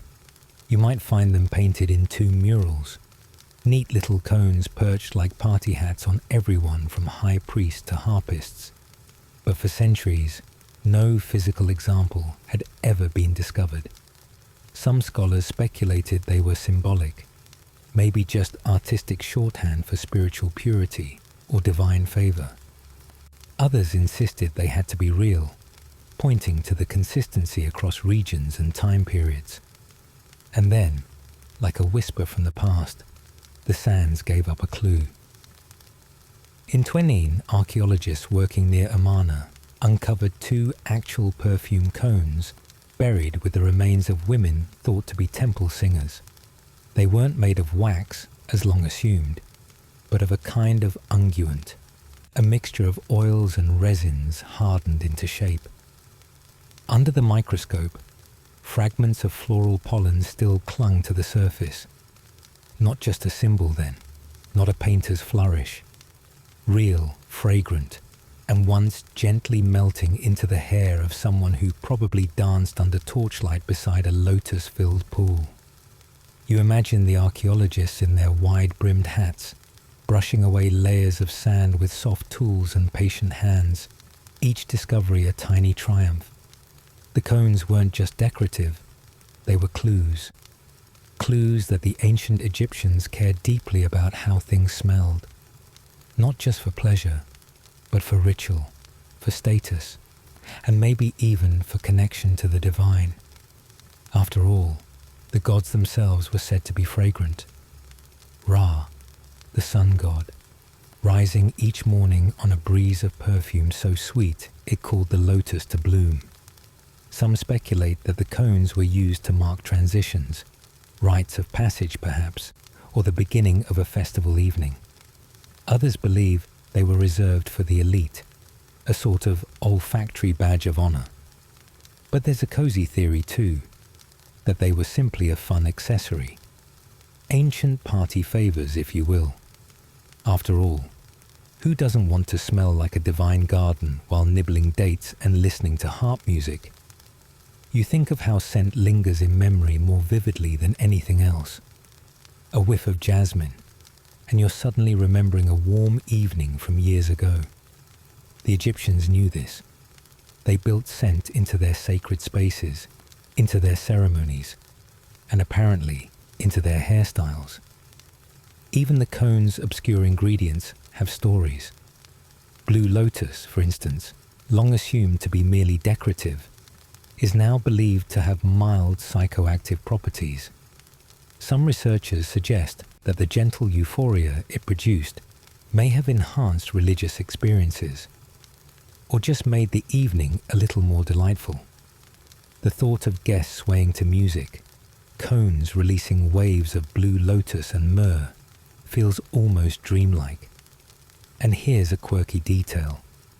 One of the recovered cones had a tiny indentation at the top, just deep enough to hold a small bead or flower, like a cherry on top, but for your head. Fashion and fragrance united in a single melting moment. You walk past the museum case, still thinking about the long journey from tomb painting to tangible artifact. It's strange to realize how fragile understanding can be, how centuries of scholars debated the reality of something that once sat melting quietly on someone's scalp at a banquet. But now, with a few fragments and a bit of pollen, the picture becomes clearer. Not just what they wore, but why. Not just how they smelled, but how they wanted to be remembered. And maybe that's the heart of it. The perfume cones weren't just about the moment. They were about memory, about leaving a trace that would linger, like the last sweet note of a familiar song. You find yourself in a small laboratory that smells faintly of beeswax, lavender, and a hint of something spicy, maybe cinnamon, or perhaps the ghost of an old potpourri sachet. The room is quiet, except for the gentle clinking of glass jars and the low hum of a vent fan. A curious place, tucked into the corner of a museum's conservation wing, where time itself seems to slow down. In this room, a group of researchers has taken on a rather whimsical challenge to bring back to life something that hasn't graced a human scalp in over 3,000 years. The perfume cone. You lean over a table where a small pyramid-shaped blob rests on a square of linen. It doesn't look like much, rather like an oddly ornate scoop of butter left out on a warm day. But this cone is no ordinary dollop. It's a modern recreation of an ancient Egyptian party accessory, one worn proudly atop the heads of guests who knew how to enjoy a good festival. You imagine slipping one on yourself, though. Realistically, it would probably slide off by the second dance move.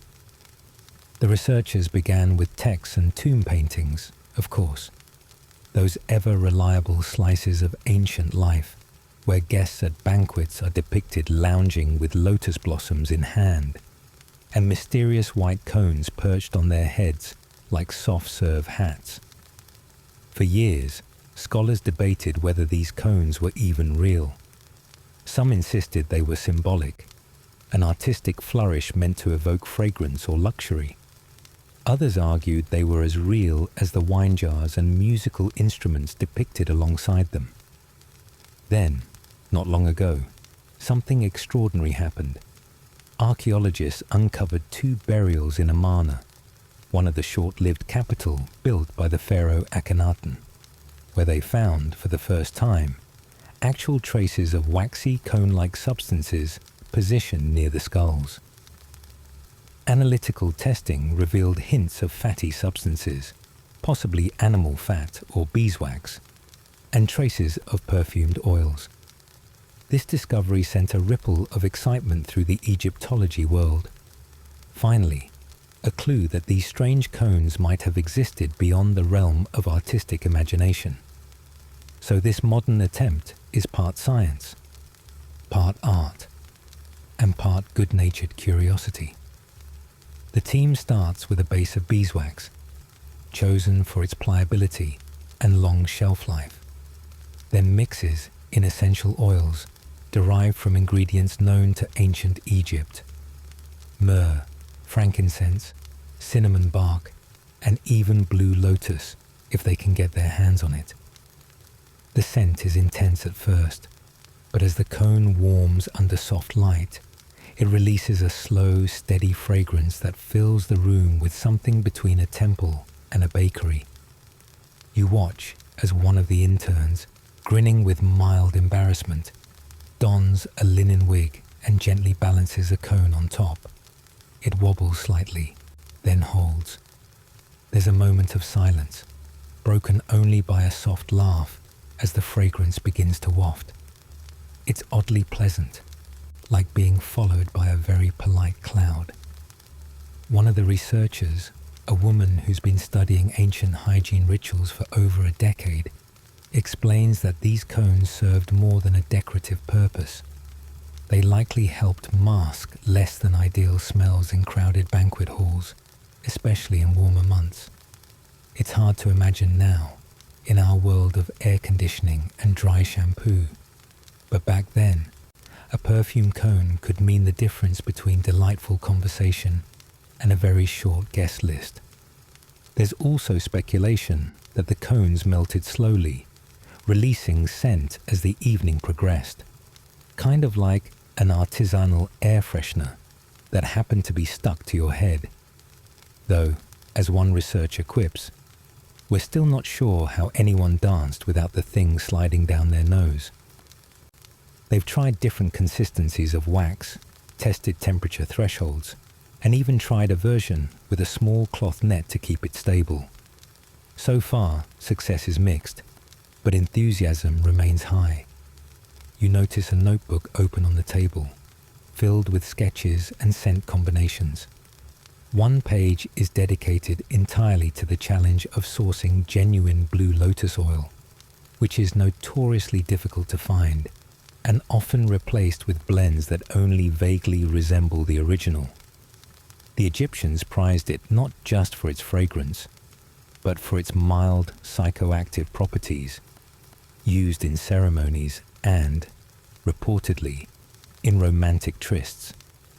Whether or not the cone was meant as a subtle invitation, no one can say for sure. But it certainly adds a layer of intrigue to the image of banquet goers reclining in candlelight, their heads gently exuding the aroma of sacred flowers.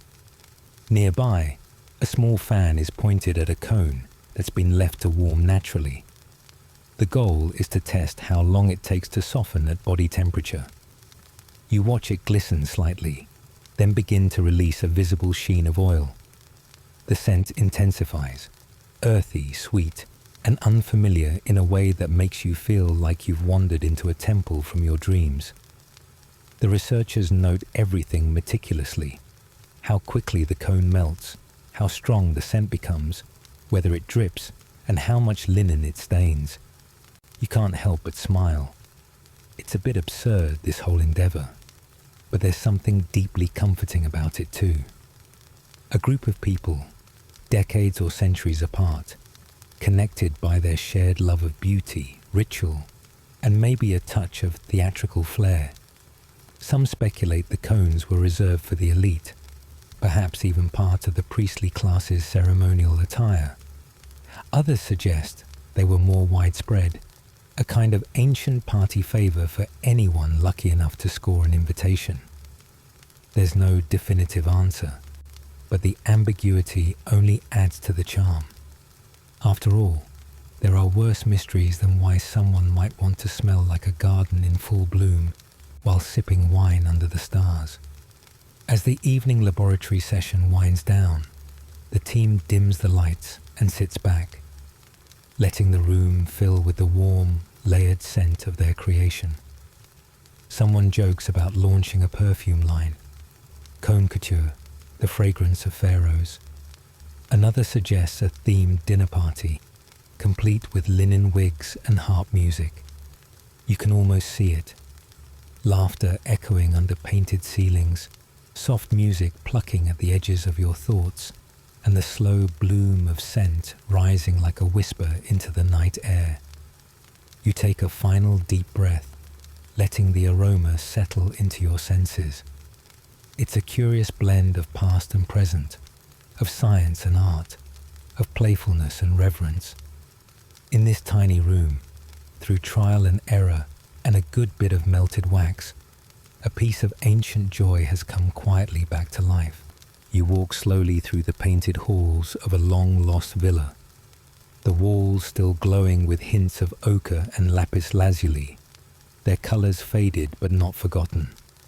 The air carries the memory of myrrh and lotus, and though centuries have passed, you can almost hear the rustle of linen robes and the soft clink of alabaster jars being set down on polished stone.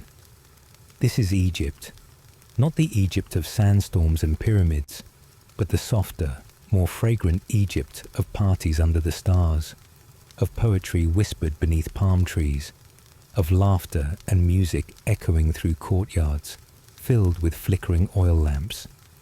You pause near a painted banquet scene, figures reclining on cushions, women in sheer pleated dresses, men with broad collars of turquoise and gold, and on every guest's head, something curious, a small conical object, perched like a scoop of creamy sherbet, the perfumed cone.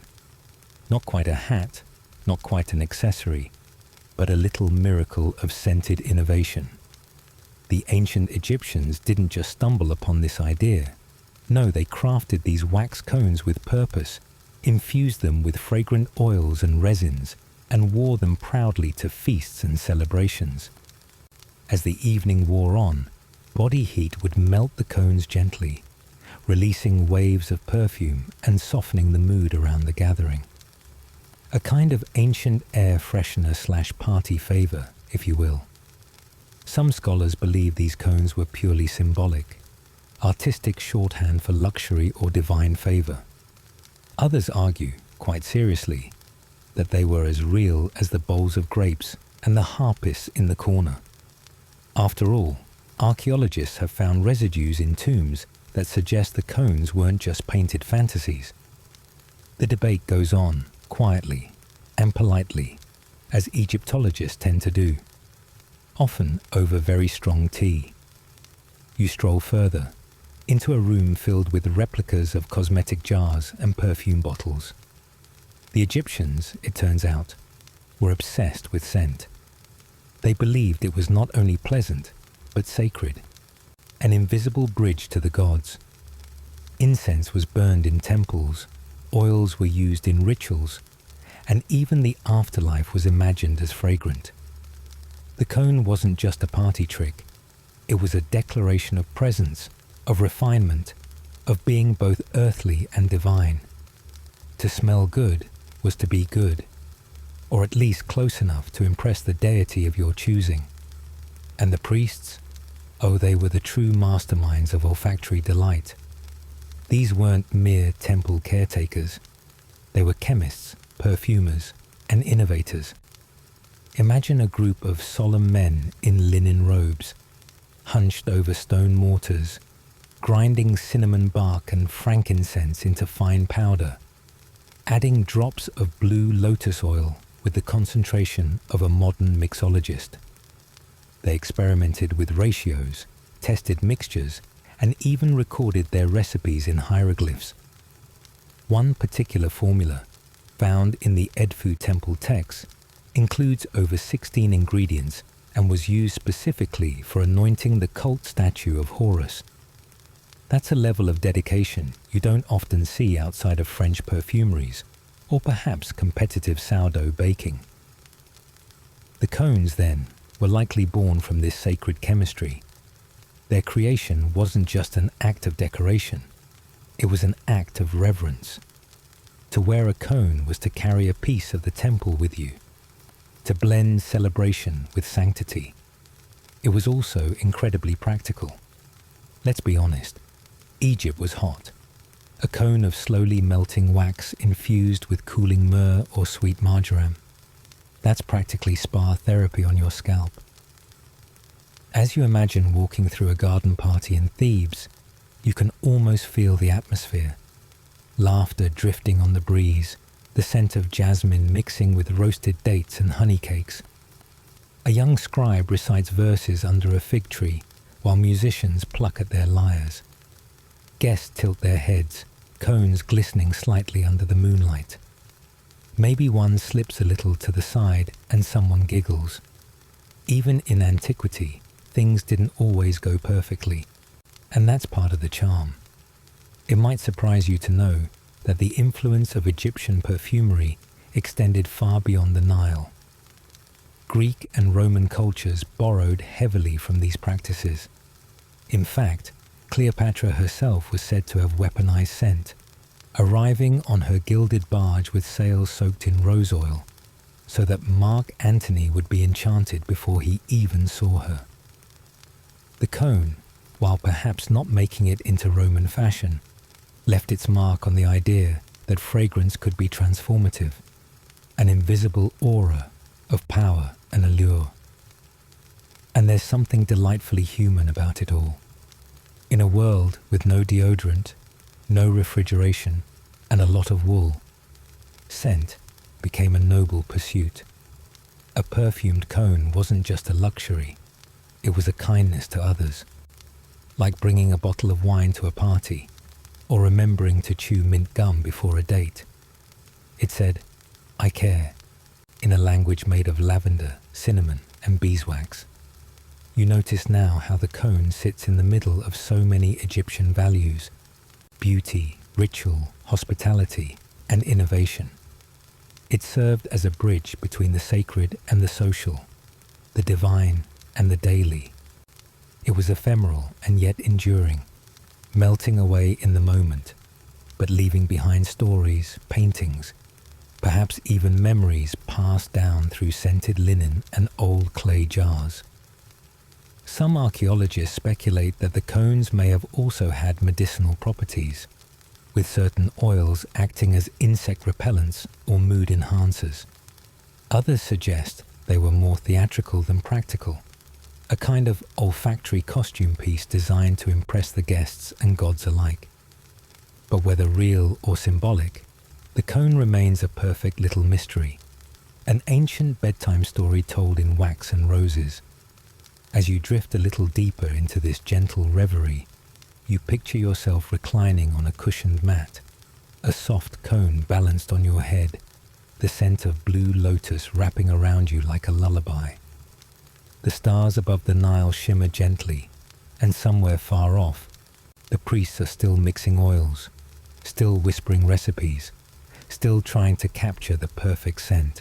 You find yourself once more beneath the soft, dusky blue of a sky that never quite darkens completely.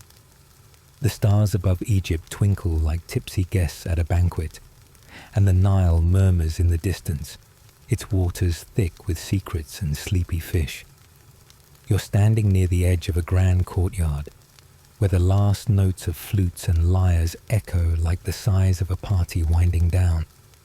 The guests have left, their sandals padding gently across the polished stone, and the scent of myrrh and cinnamon still floats in the air, subtle now, as if the walls themselves are exhaling after a long night of celebration. You glance down and notice the faint smear of wax near your feet, what remains of a perfume cone, that curious little invention of Egyptian priests who, for reasons both practical and delightfully luxurious, decided that melting scented wax on one's head was the height of party fashion. And in a way, it was. The cones weren't just for scent. They were symbols of status, of divine favor, of joy. Some cones were made with precious imported oils, like frankincense from Punt, or blue lotus extract said to bring on feelings of euphoria, or at least something halfway between a nap and enlightenment. Historians still debate whether these cones were worn every day or saved for special occasions. Some insist they were merely artistic conventions, idealized depictions of what people wished they could wear to every gathering. Others argue that archaeological finds of residues on wigs suggest these were real, melted into braids and curls, perhaps to the delight and occasional frustration of partygoers who found themselves dripping sandalwood wax into their lentil stew. You walk toward one of the towering columns, tracing your fingers along the painted glyphs. They tell stories of gods and offerings, of Ra's daily voyage across the sky. You remember that in Egyptian belief, Ra sailed across the heavens in a golden bark every day, and at night he journeyed through the underworld, facing cosmic serpents and shadowy trials, all so he could rise again at dawn. You wonder, briefly, if that's how the priests saw their parties too, as miniature reenactments of the sun's great cycle. Begin bright, burn hot, descend gently into darkness. The priests who arranged these parties weren't just event planners. They were astronomers, healers, magicians of mood and meaning. They understood the power of scent, of music, of color. They knew that the right perfume could lift the spirit, just as the right amulet could guard the soul. And so, when they crafted these cones, those fragrant pyramids of beeswax and oil, They weren't just creating a pleasant aroma. They were invoking the gods. They were inviting joy. You stroll now through the quiet garden beside the temple, where sycamore trees rustle softly, and the air smells faintly of lotus and green things. A small cat slips past your ankle, tail lifted in casual grace. She pauses to look up at you with golden eyes, then continues on, as if to say, yes, yes, the party was lovely, but now it's time for dreams. And it is. The moon hangs low, casting a silver glow across the stone paths. Somewhere behind you, a priest extinguishes the last oil lamp. You feel the warmth of the night beginning to fade, replaced by the cooler hush of early morning. The kind of hush that seems tailor-made for drifting. You sit on a low bench, the stone cool beneath you, and lean back as the sky gradually lightens. In your hand, you hold a small bundle of herbs, mint, coriander, perhaps a sliver of cinnamon bark. You crush them gently between your fingers, releasing a final breath of scent. It's subtle but grounding, like a whispered reminder that even in ancient times, people needed comfort. They needed rituals to mark the end of things, a party, a day, a season, or even just a long conversation under the stars. You smile, thinking of all the little roles in a celebration like this. The dancers, the musicians, the cooks who roasted goose and kneaded honey cakes, the children peeking from behind columns, the cats weaving between guests, and the priests watching it all, ensuring the balance between delight and devotion was never tipped too far in either direction. There's something soothing about that balance, about the idea that even a party, with all its laughter and perfume and laughter again, could be an offering. That joy was a form of worship. And maybe that's something we can carry with us too, even now. Even as we trade linen robes for pajamas, lotus wine for chamomile tea, and perfume cones for lavender pillow spray. And so, as the garden fades into shadow and your breath begins to slow, you let yourself sink into the memory of it all. The gentle music, the flickering torchlight, the soft laughter of guests long returned to the earth. You're not just leaving the party, you're becoming part of its dream. Wind down, now as the last notes of the story settle like dust on ancient stone. Let your thoughts drift like petals on the Nile. There's no rush, no need to hold tightly to any one image. Let them come and go. The glowing oil lamps, the rustle of linen tunics, the sweet scent of melting perfume. You're safe here, adrift in a gentle current of memory and imagination. Maybe you still hear the distant pluck of a harp, or the soft purring of a temple cat curled beside you. Maybe you feel the coolness of the stone beneath your hand, warm from the sun, but now touched by night. Allow your breath to find its rhythm, slow and soft. Inhale through your nose, the faintest scent of something herbal and healing. Exhale gently, like a breeze across papyrus leaves. The world has quieted. Even the stars seem to blink more slowly. There's no need to think now, no puzzles to solve, no timelines to remember. Just the feeling of being somewhere ancient and serene, where joy was sacred and dreams were invited with open arms. Let the history fade, let the story dissolve into the hush, and let the weight of the day melt away like a perfume cone beneath the stars. Sleep well, dream sweetly, and I'll see you again next time.